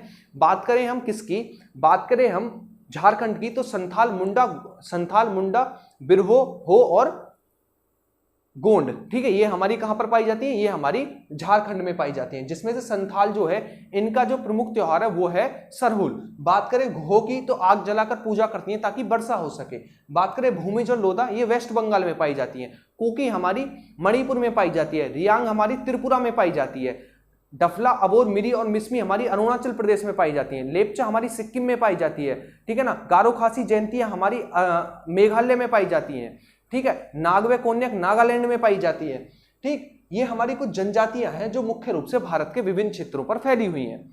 उम्मीद करता हूं आपको बहुत अच्छे से समझ में आया होगा। ठीक है। थारू, भुक्सा, भेटिया और जौनसारी ये मुख्य रूप से हिमाचल प्रदेश, उत्तर प्रदेश और उत्तराखंड में पाई जाती हैं। मैंने पहले हिमाचल प्रदेश बोल दिया था, कुछ हिमाचल प्रदेश में होती हैं, जैसे कि हमारी जौनसारी है, ये हिमाचल प्रदेश तक फैली हुई है। लेकिन आपको मुख्य रूप से 2 राज्य याद रखने हैं, हिमाचल प्रदेश भी कह सकते हैं, लेकिन उत्तराखंड व उत्तर प्रदेश, ठीक है ना, उत्तराखंड व उत्तर प्रदेश। तो ये थी हमारी जनजातियां। आइए हम बात करते हैं किस पर, अब हम बात करते हैं जो भारत की झीलें हैं उन पर बात करते हैं, ठीक है ना। भारत की झीलों से किस प्रकार क्वेश्चन पूछे जाते हैं उन पर बात करते हैं। लेकिन सीमित ज्ञान तक सीमित आप ना रहें। मेरी उम्मीद हमेशा ये रहेगी कि अगर मैं नेक्स्ट टाइम इसी चैप्टर को पढ़ाऊं तो आपके पास इतनी नॉलेज दे के जाऊं कि आपको एक अच्छा लगे। देखो, ये नहीं पूछा जाएगा शायद कि भातृ बहुपति विवाह क्या चीज है, पूछ सकता है किस जनजाति में, लेकिन आपको पढ़ने में अच्छा लगा ये बताइए। आप चीजें समझना अच्छा लगता है तभी इंटरेस्ट बनता है। ऐसा नहीं है कि हम रट्टा मार रहे हैं, रट्टा मार लिया एग्जाम में आ गया, चलो आपने एक एग्जाम में टिक कर दिया, राइट हो गया, 10 दिन बाद दूसरा एग्जाम हुआ, आप भूल गए, तो आपको बड़े अच्छे से इम्तिहान से बड़े अच्छे से कहानी के रूप में जोड़कर चीजों को पढ़ना होगा। चाहे वो ज्योग्राफी हो, चाहे पॉलिटी हो, हिस्ट्री हो, सभी को एक कहानी के रूप में बड़े अच्छे से बनाकर, बेस बनाकर समझना होगा, ठीक है। रटना कुछ भी नहीं है, ठीक है। देखिए, हिस्ट्री एक इमेजिनेशन है, जितना आप इमेजिनेशन अपने आप में कर सकते हैं, यकीन मानिएगा आप उतना अच्छा हिस्ट्री पर, ज्योग्राफी पर, पॉलिटी पर, पूरी जीएस पर कमांड कर सकते हैं। बस आपको थिंकिंग पावर अच्छी होनी चाहिए, थिंकिंग पावर अच्छी होनी चाहिए, यानी सोचना, कल्पना करना अच्छा होना चाहिए, ठीक है। यदि आपने अपने दिमाग में कहानियां बना ली तो मुझे नहीं लगता कुछ हार्ड है, ठीक है। कभी भी एग्जाम में हमेशा 2% हार्ड क्वेश्चन आते हैं, 98% जो होंगे जीएस के क्वेश्चन वो नॉर्मल प्रजाति के होंगे, नॉर्मल होंगे, ठीक है। लेकिन बच्चा क्या करता है, उन 2% के लिए 1000 यूट्यूब चैनल देखेगा, 1000 क्लास देखेगा, लेकिन अपने उस 2% के लिए 98% को बेकार करके उसे 50% कर लेगा और फिर पेपर बिगाड़ के कहेगा यार ये तो गलत कर दिया, ठीक है ना। तो उसका हिस्सा ना बने, अपने 2% को बिल्कुल छोड़ दें, उसे हाथ ना लगाएं, उसे बिगाड़ दें, लेकिन 98% पर कमांड रखें, 98% को ना छोड़ें अपने को, ठीक। 98% क्या है, जो आप पर आता है और उसे और ज्यादा निखारना, वो है 98%। और 2% वो है कि रट लो इससे बाहर कुछ नहीं आएगा, वो वाला 2% के अंतर्गत आता है, ठीक है ना। और उनसे कुछ भी नहीं आता, यकीन मानिएगा, वो सही कहते हैं, इससे बाहर कुछ भी नहीं आएगा, उनसे आता ही नहीं है, ठीक है, उनसे कुछ भी नहीं आता, बाहर तो छोड़ो, ठीक। तो आइए अब हम देखते हैं भारत की झीलें। देखिए, भारत की झीलों को पढ़ने से पहले थोड़ी हम बात कर लेते हैं किन पर, झीलों पर। देखिए, झीलों के आपने 3 नाम सुने होंगे, लैंगून झील, लैंगून झील, दूसरी सुनी होगी आपने कौन सी, दूसरी सुनी होगी आपने गोखुर झील, गोखुर झील, ठीक है ना। तीसरी आपने सुनी होगी मानव निर्मित झील, मानव निर्मित झील, ठीक है। सबसे पहले हम यही देख लेते हैं आखिरकार इन झीलों में अंतर क्या है। सबसे पहले बात कर रहे हैं लैंगून झील। लैंगून झील जो है हमारी, वो समुद्र के पास पाई जाती है। लैंगून झील हमारी समुद्र के पास पाई जाती है, इसी कारण इनका जल खारा होता है, इनका जल खारा होता है, क्योंकि समुद्र की लहरें हमारी स्थल से टकराती रहती हैं। यहां पर मैं समझा देता हूं, जब स्थल से टकराती रहती हैं तो इस प्रकार एक खाली सी जगह बना लेती है और इसमें पानी भर जाता है, तो ये जो समुद्र का पानी है खारा होता है और इसी से झील का निर्माण होता है। इसीलिए जो लैंगून झीलें होती हैं वो खारे पानी की झीलें होती हैं, ठीक है। बात करें हम गोखुर झीलों की, तो गोखुर झीलें कैसे बनती हैं उस पर बात करते हैं। देखिए, गोखुर झीलें कैसे बनती हैं। जो गोखुर झीलें होती हैं वो मुख्य रूप से जब नदियां हमारी इस प्रकार सर्पिलाकार में बहती हैं तो कुछ समय बाद क्या होता है, ये नदियां इस लॉन्ग रास्ते को छोड़कर इस शॉर्ट रास्ते में बहने लगती हैं, शॉर्ट रास्ते में बहने लगती है। तो उनके इस रास्ते में, सीधे रास्ते में बहने के कारण ये जो निर्माण हुआ, इसका निर्माण हुआ, इन झीलों का पानी जो भर गया, इन झीलों का जो निर्माण हुआ, ये कहलाती है हमारी गोखुर झीलें। कैसी झीलें? गोखुर झीलें। तो इसका मतलब गोखुर झीलें जो होती हैं, गोखुर झीलें जो होती है कैसी होती है, मीठे पानी की झीलें होती हैं, क्योंकि बहता हुआ पानी कभी भी खारा नहीं होता है। क्योंकि नदियां अभी तक हमारी समुद्र तक नहीं पहुंची हैं, ये बह रही हैं, इसी कारण इनमें खारा पानी नहीं है, क्योंकि नदियां समुद्र तक पहुंची नहीं है अभी, जब बह रही हैं। तो इसी कारण जो हमारी गोखुर झीलें होती है ये कैसी होती हैं, ये हमारी ताजे पानी की झीलें होती हैं। जैसे कि झेलम नदी के निर्माण से भारत की सबसे बड़ी मीठे पानी की झील वुलर झील का निर्माण हुआ, ठीक है। ये होती है हमारी गोकुर झीलें। बात करें मानव निर्मित झीलें की, तो मानव के द्वारा जो झीलें निर्मित हुई है वो मुख्य रूप से बांध का पानी रोककर हुई है। जब हम बांध बनाते हैं, जो नहरों का पानी या जो हमारी नदियां उनका पानी रुकता है, तो उसके पीछे एक बहुत बड़ा क्षेत्र पानी से भर जाता है। जब ये बहुत बड़ा क्षेत्र पानी से भर जाता है तो इससे निर्माण होता है किसका? झीलों का। इन्हें कहते हैं मानव निर्मित झीलें। मानव निर्मित झीलें। तो आइए हम एक एक पर बात कर लेते हैं। सबसे पहले बात करते हैं लैगून झीलों पर। तो भारत की सबसे बड़ी लैगून झील है वो है चिल्का झील, जो कि हमारी उड़ीसा में पड़ती है। कहां पर? उड़ीसा में पड़ती है। ठीक है, उड़ीसा में पड़ती है। तो हमारी चिल्का झील कहां पर पड़ती है? उड़ीसा में पड़ती है, जो कि सबसे बड़ी खारे पानी की झील है। सबसे बड़ी खारे पानी की झील हमारी उड़ीसा में चिल्का झील। पूछ ले सबसे ज्यादा खारे पानी की झील, तो सामर झील राजस्थान। सामर झील राजस्थान। या फिर ये पूछ ले सबसे बड़े खारे पानी की झील आंतरिक, आंतरिक भी राजस्थान में, सांभर, क्योंकि ये अंतर पड़ती है, जबकि ये हमारी समुद्र तट पर पड़ती है। 3 क्वेश्चन आपको याद रखने हैं। सबसे बड़ी खारे पानी की झील वो है हमारी चिल्का झील उड़ीसा। सबसे ज्यादा खारा पानी किसका है? तो वो है हमारी सामर झील राजस्थान। पूछ ले सबसे ज्यादा खारे पानी की झील आंतरिक, आंतरिक मतलब जो समुद्र सीमा के अंदर हो, यहां पर स्थल में हो, तो वो हमारी सामर झील, जो कि हमारी राजस्थान में है। ठीक है, आइए हम राज्यवार देख लेते हैं कि कौन कौन सी झील कहां कहां पड़ती है। जैसे कि हमारी वुलर, डल, गाडसर, गंगाबल और मानसबल। ठीक है, ये हमारी जम्मू कश्मीर में पड़ती है। एक और बात आपको याद रखनी है, अधिकतर बता रहा हूं, अब ये मत कहने लगना कि ये गलत है। ठीक है ना, अधिकतर जिनके पीछे नाग लगा हुआ हो वो झीलें अधिकतर हमारी जम्मू कश्मीर में पाई जाती हैं। जिनके पीछे नाग लगा हुआ हो, ठीक है ना, जिनके पीछे नाग लगा हुआ हो वो झीलें अधिकतर जम्मू कश्मीर में पाई जाती हैं। ये आपको याद रखना है। ठीक है, अब हम नेक्स्ट बात करते हैं। तो आपको मुख्य रूप से जिनके पीछे नाग लगा हुआ हो वो तो जम्मू कश्मीर में हुई, लेकिन उसके ऊपर जो याद रखनी है आपको, वुलर, डल, गाडसर, गंगाबल और मानसबल जम्मू कश्मीर। उसके बाद हम बात करते हैं रामसंबद, जयसंबद, निक्की, सांभर, फतेहपुर, पुष्कर और पंचप्रभा। ठीक है, ये हमारी राजस्थान में है। कौन कौन सी? राजसंबद, जयसंबद, नक्की, सांभर, फतेहपुर, पुष्कर और पंचप्रभा। ये हमारी कहां पर है? तो ये हमारी राजस्थान में। देखिए राजस्थान की जो झीलें हैं वो समुद्र तट नहीं छू रही हैं, फिर भी कुछ झीलें खारी हैं। इसके पीछे रीजन ये है कि यहाँ पर पहले हमारा तैतीस सागर रहा था। जब तैतीस सागर रहा और तैतीस सागर सूख गया तो मिट्टी में फिर भी खारापन रह गया। जब बारिश पड़ती है तो वो खारापन मिट्टी से मिलकर पानी में मिल जाता है और पानी खारा हो जाता है। ठीक है, तो जो हमारी राजस्थान की झीलें हैं वो समुद्र तट से नहीं लगती हैं, फिर भी खारे पानी की हैं कुछ झीलें। इसका कारण ये है कि यहाँ पर पहले तैतीस सागर था। जब तैतीस सागर था तो उसका खारा अब भी मिट्टी में बना हुआ है। जब बारिश पड़ती है तो वो खारापन मिट्टी में मिल जाता है और जो कुछ झीलें हैं जैसे सांभर झील, ये हमारी खारे पानी की बन जाती है। ठीक है, उसके बाद हम बात करते हैं थोल झील और वस्त्रपुर। ये हमारी गुजरात में पड़ती हैं, थोल झील और वस्त्रपुर। बात करें लोनार, पोवई, तुलसी, उपवस और बिहार। लोनार, पोवई, तुलसी, उपवस और बिहार। कौन कौन सी? लोनार, पोवई, तुलसी, उपवस और बिहार। ये हमारी महाराष्ट्र में पड़ती हैं। ठीक है ना। लोनार एक क्रेटर झील का उदाहरण है। क्रेटर झीलों का निर्माण इस प्रकार होता है, मान लीजिए ये कोई ज्वालामुखी है और ये ज्वालामुखी मृत हो गया, ठीक है ना, ये यहाँ से भर गया, जब इसमें गंदगी जाएगी मृत ज्वालामुखी में और यहाँ पर आकर जब बारिश का पानी पड़ेगा तो ये एक झील का निर्माण ले लेगी। और हमें पता है ज्वालामुखी के ऊपर वाले भाग को क्रेटर कहा जाता है, इसीलिए जब इस वाले भाग में पानी भरने से जो झीलों का निर्माण होता है उन्हें क्रेटर झील के नाम से जाना जाता है। इसी कारण लोनार को क्रेटर झील कहा जाता है। ठीक है, तो क्रेटर झीलों का निर्माण किसके कारण होता है? तो क्रेटर झीलों का निर्माण ज्वालामुखी के कारण होता है। उसके बाद बात करते हैं बेलानदूर। बेलानदूर जो है हमारी वो कर्नाटक में है। बात करते हैं केरल की, तो केरल में बमनाड, अष्टमुडी और सत्यकोटम।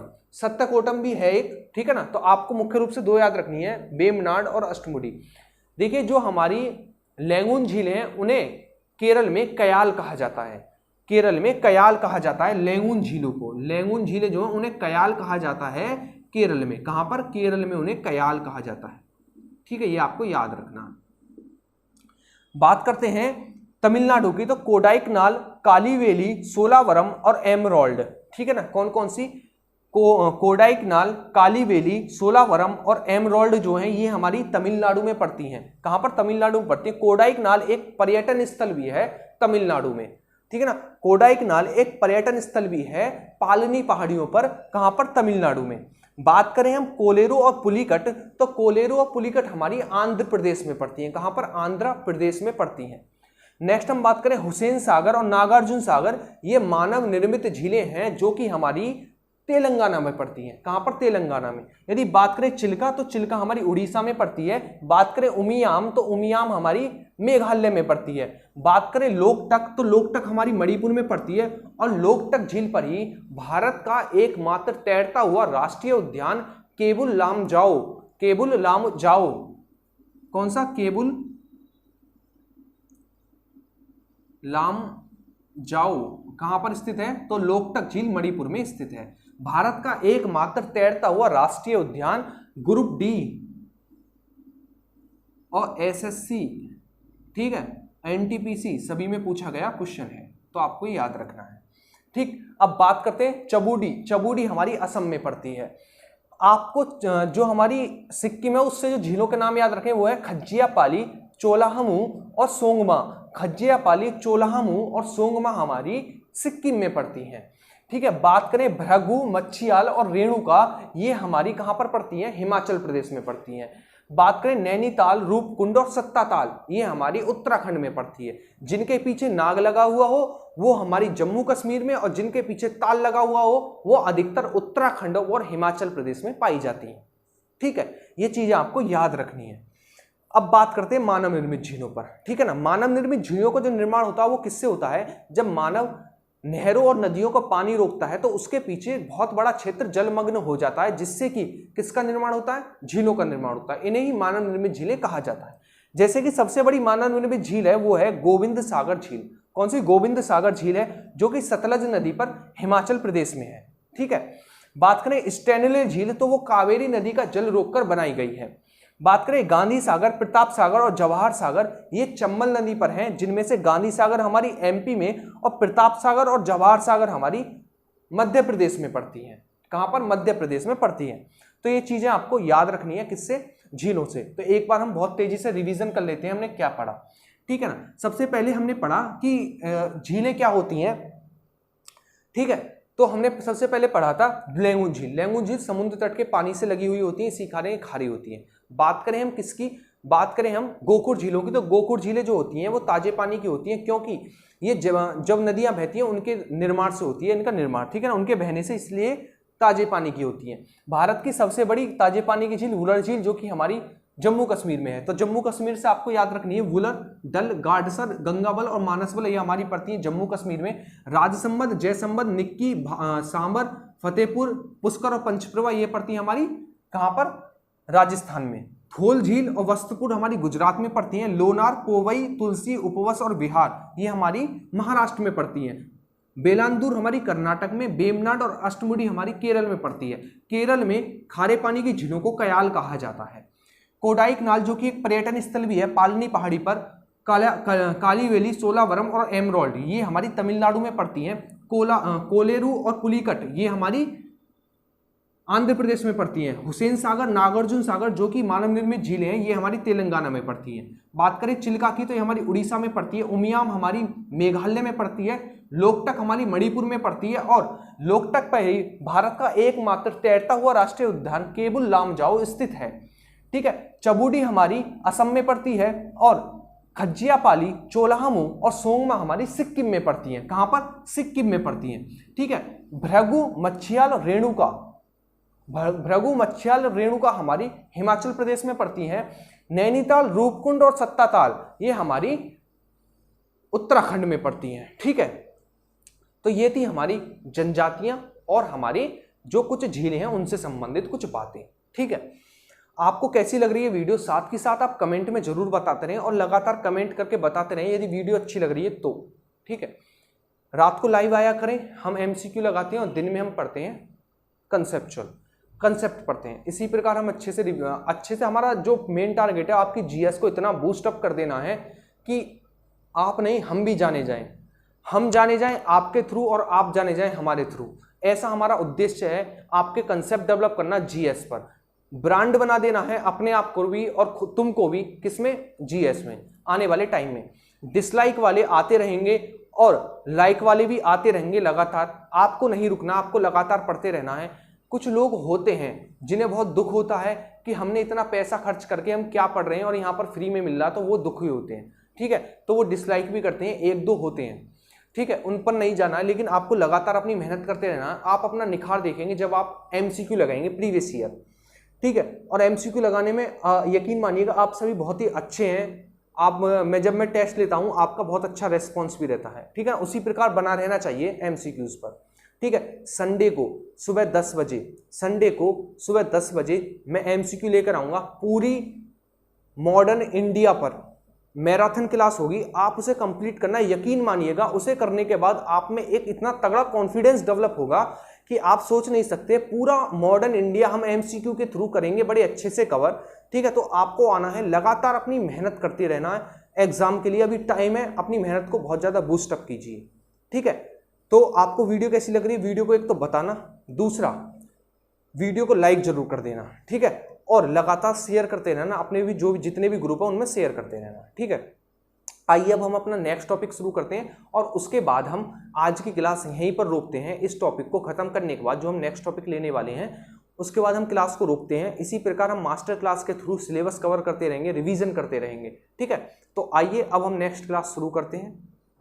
तो आइए आज की इस मास्टर वीडियो के हम लास्ट 2 टॉपिक्स पर बात कर लेते हैं। एक तो है भारत के दर्रे, जो कि एक ज्योग्राफी का बहुत ही ज़्यादा फेवरेट टॉपिक रहा है एग्जामिनर के लिए, पूछे जाने के लिए एग्जाम में, ठीक है। और दूसरी बात करें वो है हमारी क्या, जो हमारी तेल रिफाइनरी हैं, इनसे भी इनकी तो लोकेशन पूछी जाती है और हम डिस्कस भी करेंगे कि किस प्रकार के क्वेश्चन पूछे जाते हैं और पूछे जा सकते हैं। तो आइए आज का हम जो हमारा लास्ट टॉपिक उससे हम शुरू करते हैं, भारत के दर्रे और तेल रिफाइनरी, ठीक है। वीडियो अच्छी लग रही है तो वीडियो को जरूर लाइक करते रहना, ठीक है ना। इससे क्या है, इससे मनोबल बढ़ता है। और वीडियो को पूरा देखना, कंप्लीट देखना, जो अभी छोड़कर जा रहे हैं वो बाद में देख लेना कंप्लीट, लेकिन देख लेना ये है, ठीक है। वीडियो को अपने सभी ग्रुप्स में शेयर करना ना भूलें, ध्यान से। आइए भारत के दर्रों पर बात करते हैं। सबसे पहले समझते हैं दर्रे क्या होते हैं। दर्रे प्राकृतिक रास्ते होते हैं जो कि पहाड़ आदि के बीच में से निकले हुए होते हैं और ये प्रमाण होते हैं कि यहाँ से पहले नदियां बहती थीं। इस चीज का ये प्रमाण होते हैं। मान लीजिए कि नदियां बह रही थीं और पहाड़ ऊपर की ओर उठ गए, नदी का पानी नीचे चला गया और वो समतल सपाट स्थान जो बचा, जो कि पहाड़ के साथ ऊपर उठ गया, उसे कहा गया दर्रा। क्या कहा गया, दर्रा। तो जो पहाड़ों को पार करके जाने के प्राकृतिक रास्ते होते हैं उन्हें ही दर्रे कहे जाते हैं, दर्रे कहे जाते हैं। सीधी सी बात में ये समझिए, ये हमारा दर्रा है, डस्टर के बीच में जो खाली जगह है दर्रा है। मान लीजिए यहाँ पर नदी बहती थी और ये पहाड़ ऊपर उठ गया और पानी नीचे गिर गया और ये जो समतल सपाट स्थान बचा इसे कहा गया दर्रा, ठीक है। तो दर्रे होते हैं प्राकृतिक रास्ते पहाड़ों पर, सीधे शब्दों में ये समझिए। आइए उन दर्रों पर बात कर लेते हैं। सबसे पहले समझ लेते हैं जो हमारे दर्रे हैं मुख्य रूप से उन पर बात कर लेते हैं। जैसे कि हमारा बुर्जिल है, जोजिला है, ठीक है ना, बारालाचाल है, सिपकिला है, काराकोरम है, ठीक है, बनिहाल है, इन ये दर्रे पर बात कर लेते हैं। दूसरा, पूर्वोत्तर भारत के भी कुछ दर्रे हैं, उन्हें भी साथ के साथ देख लेंगे, ठीक है। उससे पहले सबसे पहले हम बात करते हैं हमारा काराकोरम दर्रा। काराकोरम दर्रा जो है हमारा सबसे उत्तरी दर्रा है पूरे भारत का, पूरे भारत का सबसे उत्तरी दर्रा काराकोरम दर्रा है, जो कि हमारा काराकोरम श्रेणी के अंतर्गत आता है। यदि हमें चीन या तिब्बत से जाना है, कहां पर, चीन या तिब्बत से जम्मू कश्मीर होते हुए पाकिस्तान जाना है, तो हमें काराकोरम दर्रे से होकर जाना होगा। कहां से, काराकोरम दर्रे से होकर जाना होगा। नेक्स्ट हम बात करते हैं, उसके बाद काराकोरम श्रेणी के बाद पड़ती है हमारी लद्दाख श्रेणी। ये जो हमारी लद्दाख श्रेणी है, ठीक है ना, लद्दाख श्रेणी पर एक दर्रा स्थित है जिसे कहते हैं खारदुंगला दर्रा। कौन सा, खारदुंगला दर्रा। और हमें पता है, अभी मैंने प्रीवियस बताया था कि लद्दाख श्रेणी के दक्षिण में लेह स्थित है। कौन सा, लेह स्थित है, ठीक है ना। तो हमें यदि लेह से सियाचिन जाना है, लेह से सियाचिन जाना है, तो हमें खारदुंगला दर्रे से होकर जाना होगा। कौन से दर्रे से, खारदुंगला दर्रे से होकर जाना होगा। यदि हमें लेह से सियाचिन जाना है तो, यदि हमें लेह से सियाचिन जाना है तो खारदुंगला दर्रे से होकर जाना होगा। और खारदुंगला दर्रा हमारा लद्दाख श्रेणी पर पड़ता है, लद्दाख श्रेणी पर पड़ता है। उसके बाद हम बात करते हैं जास्कर श्रेणी। तो जास्कर श्रेणी पर हमारे मुख्य रूप से जो दर्रे पड़ते हैं वो है 4। कौन कौन से, जोजिला, बुर्जिल, ठीक है ना, बारालाचाला और सिपकिला। कौन कौन से? जोजिला, बुर्जिल, बारालाचाला और सिपकिला मुख्य रूप से हमारे 4 दर्रे जास्कर श्रेणी के अंतर्गत आते हैं। किसके अंतर्गत? जास्कर श्रेणी के अंतर्गत आते हैं।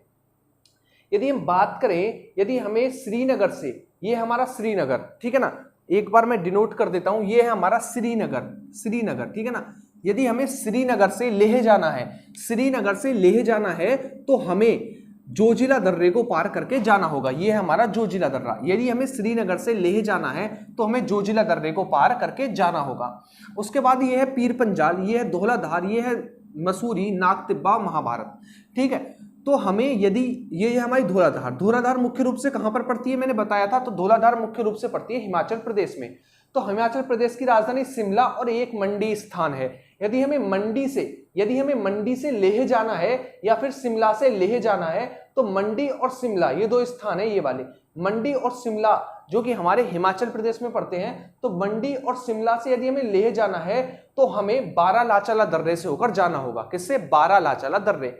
यानी हमें मंडी और शिमला से लेह जाना है तो बारालाचाला दर्रे को पार करना पड़ेगा। ये है बारालाचाला दर्रा, ठीक है। यदि हम बात करते हैं, यदि हमें शिमला से यदि हमें कैलाश जाना है, कैलाश तिब्बत में जाना है तो हमें सिपकिले दर्रे को पार करना होगा। जैसे कि सिपकिले दर्रे से होकर ही तिब्बत से हमारी सतलज नदी भारत में प्रवेश करती है, उसी रास्ते से हम जा सकते हैं। कहां पर? शिमला से, यदि हमें कैलाश जाना हो, शिमला से कैलाश जाना हो, ठीक है। उसके बाद हम बात करते हैं, ये हमारी पीर पंजाल श्रेणी जो कि हमारी लघु हिमालय की सबसे पश्चिमी श्रेणी है। लघु हिमालय की सबसे पश्चिमी श्रेणी है पीर पंजाल श्रेणी। पीर पंजाल श्रेणी पर हमारा एक दर्रा स्थित है जिसका नाम है बनिहाल दर्रा। कौन सा? बनिहाल दर्रा। बनिहाल दर्रे के दक्षिण में जम्मू और उत्तर में श्रीनगर स्थित है। बनिहाल दर्रे के दक्षिण में जम्मू और उत्तर में श्रीनगर स्थित है। यदि हमें जम्मू से श्रीनगर जाना है, जम्मू से श्रीनगर जाना है तो हमें बनिहाल दर्रे को पार करना होगा। किसे? बनिहाल दर्रे को पार करना होगा, ठीक है। तो ये है हमारे दर्रे जो आपको याद रखने हैं, कुछ पूर्वोत्तर भारत के दर्रों पर बात कर लेते हैं। जैसे कि हमारा बूमडिला, यांगयाप, कागरी करपोला, ठीक है, कागरी करपोला और हमारा पांगसाड, लिखापानी, दिफू, ठीक है। उसके बाद तुजू, ठीक है। आइए इस पर बात कर लेते हैं। पूर्वोत्तर भारत के कुछ दर्रे हैं जैसे बूमडिला, यांगयाप, कागरी करपोला, दिफू, पांगसाड और लिखापानी। यदि हम बात करें कि बूमडिला, यांगयाप और कारगी करपोला तो ये पड़ते हैं हमारे कहां पर? ये पड़ते हैं हमारे तिब्बत की सीमा पर, यानी भारत और तिब्बत की, जहां पर अरुणाचल प्रदेश और तिब्बत की सीमा लगती है वहां पर पड़ते हैं हमारे बूमडिला, यांगयाप और कारगी करपोला। जो हमारा बूमडिला दर्रा है यहाँ पर एक स्थान स्थित है तबंग। कौन सा? तबंग, ठीक है ना, तबंग। इस तबंग स्थान पर चीन अपना अधिकार बताता है क्योंकि जो यहाँ के लोग हैं तबंग के, वो चीन जैसे छोटी आंखों के, नाटे कद के और उनकी कुछ लिपि या उनकी भाषा भी चीन जैसी है। इसीलिए तबंग जो स्थान है जो कि बूमडिला दर्रे के पास में अरुणाचल प्रदेश में पड़ता है, चीन इस पर अपना अधिकार बताता है। और चीन की तो रणनीति हमेशा से ही गलत रही है, तो 100% ये भी रणनीति गलत है, ठीक है। तो बूमडिला, यांगयाप और कागरी करपोला हमारे अरुणाचल प्रदेश में पड़ते हैं जो कि अरुणाचल प्रदेश और तिब्बत की सीमा पर है, ठीक है ना। यांगयाप दर्रे से ही ब्रह्मपुत्र नदी भारत में प्रवेश करती है, ठीक है। यांगयाप दर्रे से ही ब्रह्मपुत्र नदी भारत में प्रवेश करती है। उसके बाद हम बात करते हैं पांगसाड, दिफू और लिखापानी। ये 3 जो दर्रे हैं ये भी अरुणाचल प्रदेश में है, लेकिन ये म्यांमार के साथ सीमा बनाते हैं। किसके साथ? म्यांमार के साथ सीमा बनाते हैं, ठीक है। बात करें तुजू की तो तुजू हमारा मणिपुर में पड़ता है। कहां पर? मणिपुर में पड़ता है तुजू दर्रा। ये कहां पर पड़ता है? ये तो मणिपुर में पड़ता है, ठीक है, मणिपुर। तुजू हमारा मणिपुर में पड़ता है। तो आपको मुख्य रूप से जो याद रखने हैं पूर्वोत्तर भारत के वो हैं बूमडिला, यांगयाप, कारगी करपोला, दिफू, पांगसाड और लिखापानी, ठीक है। ये मुख्य रूप से आपको याद रखने हैं। कुछ हम ग्लेशियर की भी बात कर लेते हैं, साथ के साथ ग्लेशियर भी देख लेते हैं जो मुख्य रूप से हमारे ग्लेशियर पड़ते हैं, ठीक है, ग्लेशियर पड़ते हैं। ग्लेशियर पर भी बात कर लेते हैं साथ के साथ। जैसे कि हमारे ग्लेशियर हैं कुछ जम्मू कश्मीर में है ससाइमी,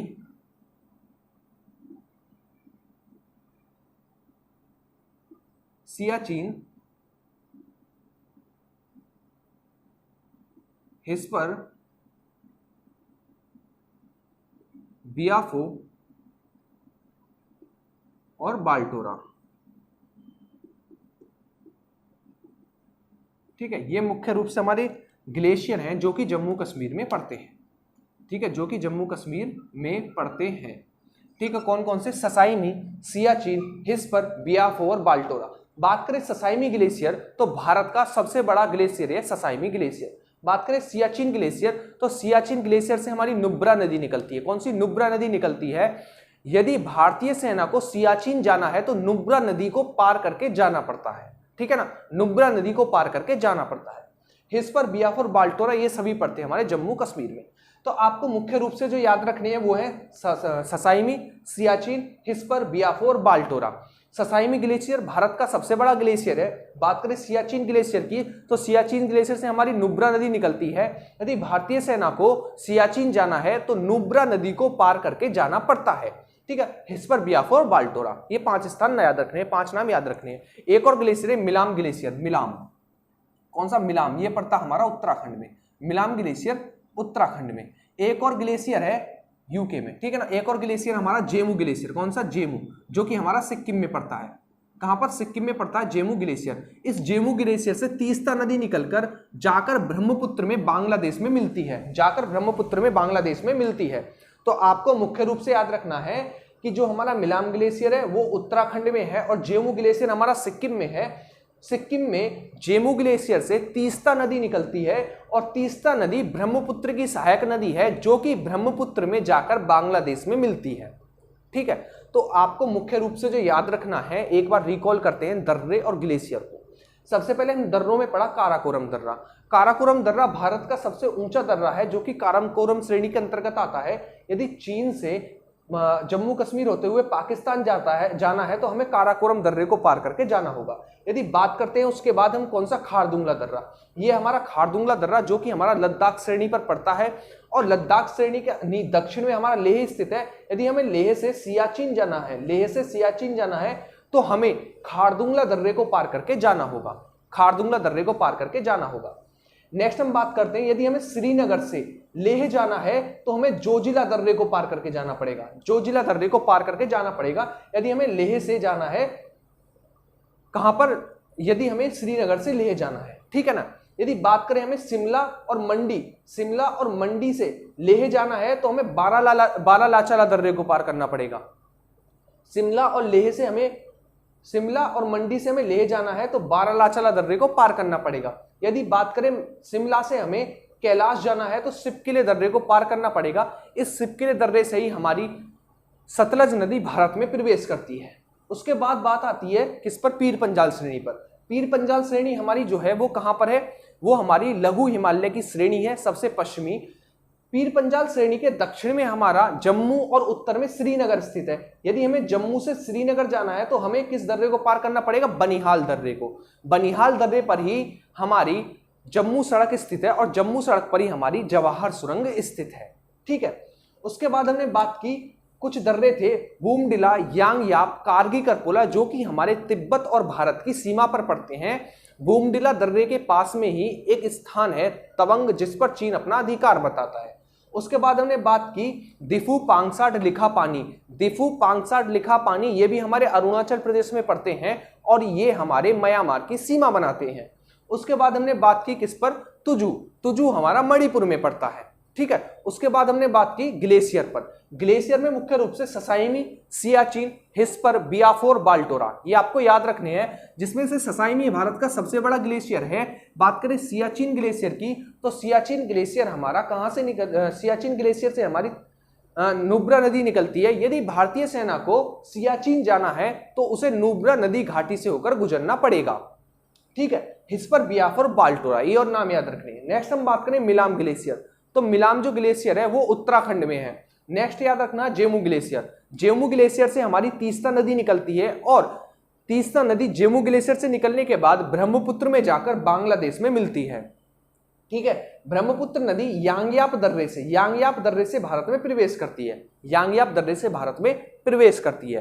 तो ये थे हमारे दर्रे और ग्लेशियर। ठीक है, अब हम बात करते हैं जो हमारी तेल रिफाइनरी है उन पर। भारत में जो तेल रिफाइनरी है, जो स्टूडेंट अभी जुड़ रहे हैं तो वो वीडियो को लाइक कर सकते हैं। जो देख रहे हैं आपको दिख रहा होगा कितनी मेहनत से वीडियो बनाई जा रही है, तो आप उसे लाइक कर सकते हैं यदि मन हो तो, अच्छी लगे, वरना तो एक डिसलाइक का भी ऑप्शन है, कर दीजिए। ठीक है, कोई बात नहीं है उसमें। जब डिसलाइक का ऑप्शन दिया है तो उसका कोई ना कोई रीजन रहा होगा। ठीक है, डिसलाइक करना है डिसलाइक करें, यदि अच्छी लगे तो लाइक जरूर करें। ठीक है, तो अब हम नेक्स्ट अपना आज का लास्ट टॉपिक शुरू करते हैं जिसका नाम है तेल रिफाइनरी। ठीक है, तेल रिफाइनरी क्या होती है? देखिए, जिसको नोट्स चाहिए वो टेलीग्राम चैनल ज्वाइन कर सकता है, जिसकी लिंक डिस्क्रिप्शन में है। ठीक है, आप रात को 10 बजे लाइव जरूर आया करें अपनी एमसीक्यूज की प्रैक्टिस के लिए।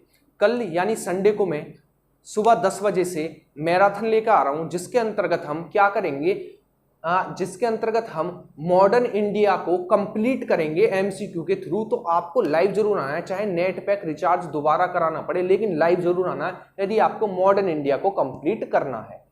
ठीक है, 2-3 घंटे की क्लास होगी, लेकिन आपको मजा ना आ जाए जब बताना। बिल्कुल कंसेप्ट से पढ़ेंगे, पूरी मॉडर्न को खत्म करेंगे एमसीक्यू के थ्रू डिटेल में।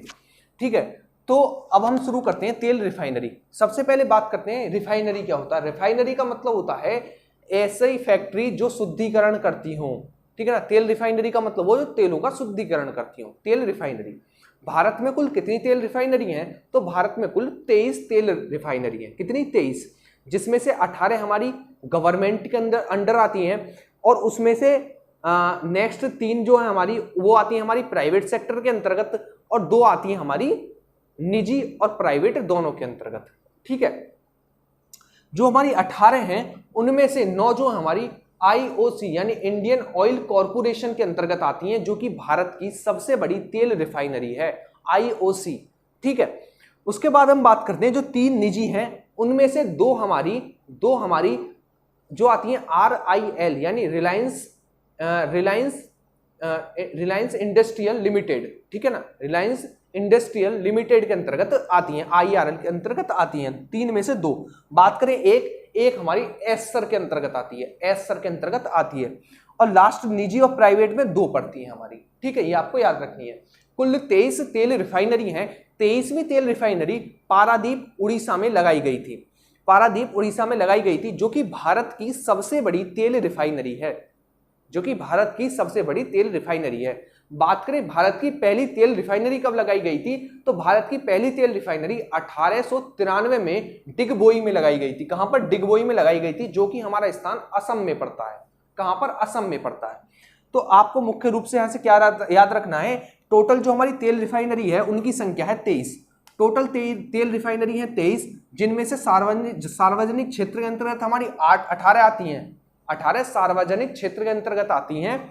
सार्वजनिक क्षेत्र यानी गवर्नमेंट के अंडर आती हैं 18, जिनमें से 9 हमारी आईओसी यानी इंडियन ऑयल कॉर्पोरेशन के अंतर्गत आती हैं। बात करें 3 जो हैं जो प्राइवेट सेक्टर की हैं, उनमें से 2 हमारी RIL यानी रिलायंस इंडस्ट्रियल लिमिटेड के अंतर्गत आती हैं, और 3 में से 1 जो बची वो हमारी एसर के अंतर्गत आती है। यदि बात करें निजी और सार्वजनिक क्षेत्र में हमारी 2 पड़ती है।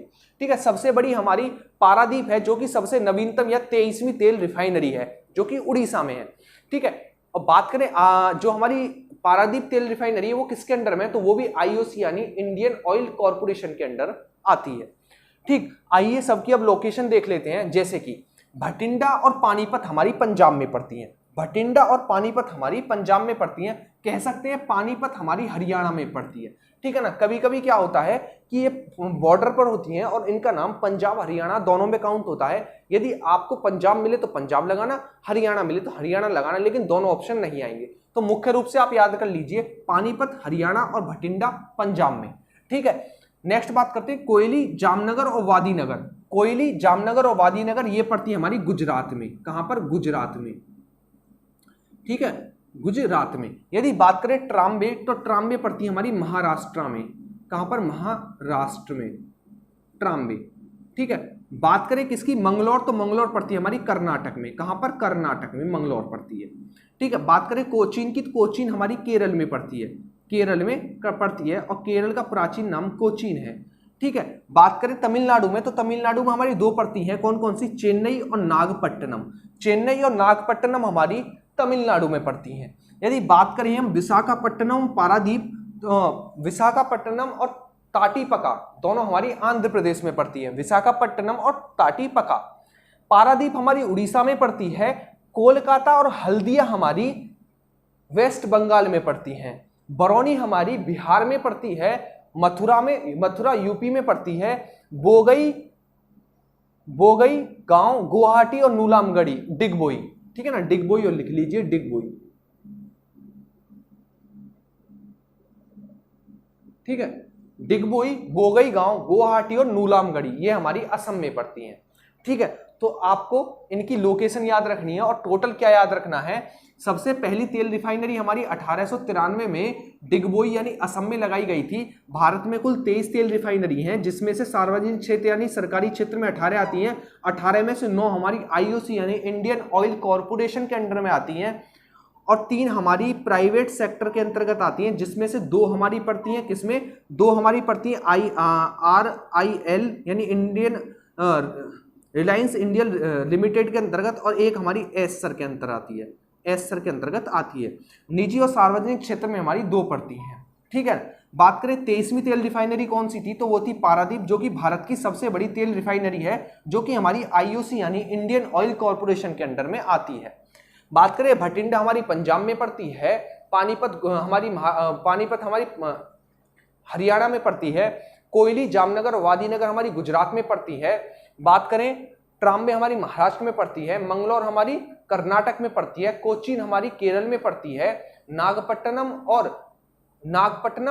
और चेन्नई हमारी कहां पर पड़ती है, तमिलनाडु में पड़ती हैं। विशाखापट्टनम और ताटीपका आंध्र प्रदेश में पड़ती हैं। पारादीप उड़ीसा में पड़ती है, ठीक है। कोलकाता हल्दिया वेस्ट बंगाल में पड़ती है। यदि असम की बात करें तो डिगबोई, नीलामगढ़ी, बोगई गांव, ठीक है ना, और हमारी गुवाहाटी ये हमारी असम में पड़ती हैं।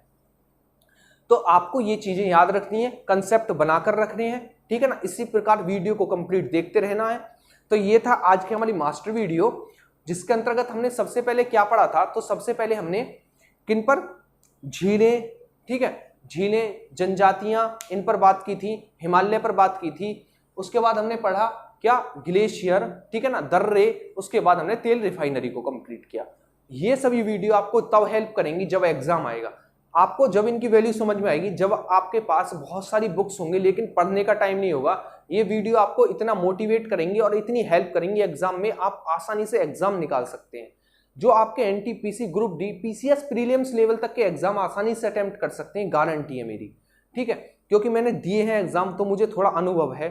आप ये समझ लीजिए, थोड़ा बहुत है तो उसी को मानकर थोड़ा मेरे साथ तैयारी कर लीजिए, ठीक। आपको बताना है वीडियो कैसी लगी, क्योंकि बहुत ज्यादा मेहनत है, तो थोड़ा बता देना। अगर गलत है तो गलत बताना, सही है तो सही बताना, ठीक है। ये सभी वीडियोस एग्जाम टाइम में आपको देख के जानी है, आपको कॉन्फिडेंस डेवलप करना है अपना। जो मास्टर वीडियो है मेरी, उनका सीधा सीधा मकसद ये है कि कैसे आप अपने कॉन्फिडेंस को डेवलप कर सकते हैं एग्जाम के लिए, ठीक है। आपको हफ्ते में ये मास्टर वीडियोस रिवाइज करते रहना है। जैसे कि आप खाना खा रहे हैं तो आप वे देख सकते हैं मास्टर वीडियो, खाना खाते टाइम देख सकते हैं मास्टर वीडियो, ठीक है ना। आप कहीं सफर में जा रहे हैं तो मास्टर वीडियो देख सकते हैं। आप सोने से पहले आधे 1 घंटे मास्टर वीडियो देख सकते हैं, ठीक। या फिर आपका मन नहीं लग रहा पढ़ाई में, या फिर आपका बिल्कुल आप खाली हो बिल्कुल, तो भी मास्टर वीडियो देख सकते हैं, ठीक है। बार बार देखिए, 2-3 बार देखिए, 3-4 बार देखिए, 5-6 बार देखिए मास्टर वीडियोस को। आपको यकीन मानिएगा, आपके उंगलियों पर चीजें रट जाएंगी आने वाले समय में, ठीक है। अभी तो मेरा एक्सपेरिमेंट ये समझ लीजिए, मास्टर वीडियो का बायोलॉजी और ज्योग्राफी के ऊपर कर रहा हूं। अभी हिस्ट्री, पॉलिटी सभी के ऊपर बच रहा है। यदि आप सपोर्ट करते हैं तो सभी के ऊपर मास्टर वीडियो जरूर लाऊंगा, जिससे कि क्या होगा, आपकी तैयारी बहुत अच्छे से होगी। तैयारी और कॉन्फिडेंस दोनों डेवलप होंगे, ठीक है। तो आपका काम जो रहेगा वो ये रहेगा, वीडियो को एक तो शेयर करना, दूसरा वीडियो को लाइक करना, तीसरा कमेंट में बताना, ठीक है ना, चौथा अच्छे से अपनी पढ़ाई करना, ठीक। क्योंकि लास्ट मेरी वीडियोस थी मास्टर वीडियो, उस पर बहुत अच्छा रेस्पॉन्स रहा है बच्चों का, और ये रेस्पॉन्स बना भी रहना चाहिए, ठीक है ना। क्योंकि मेहनत लगती है, और जो पढ़ते हैं वो समझते हैं, और जो नालायक होते हैं वो समझते नहीं है। उनका काम होता है कि वीडियो को डिसलाइक करना और चले जाना। हालांकि डिसलाइक तो मेरी पे लगभग ना के बराबर 99% लाइक्स हैं, लेकिन फिर भी एक दो आ जाते हैं, कोई बात नहीं। लेकिन आप जो पढ़ने वाले हैं वो तो कम से कम सपोर्ट करें, ठीक है। लगभग जितने भी मेरे स्टूडेंट मेरे साथ जुड़े हैं सभी अच्छे से पढ़ने वाले हैं, इस बात की मुझे खुशी है क्योंकि बहुत ज़्यादा उनका सपोर्ट मिल रहा है, ठीक है। अगर मैं भी ऐसे ही सब्सक्राइबर लिया था यार, मैं भी ऐसे ही काम करने लगता ट्रिक तो उससे कुछ नहीं होता। ट्रिक से कभी मत पढ़ना, ट्रिक से कभी मत पढ़ना।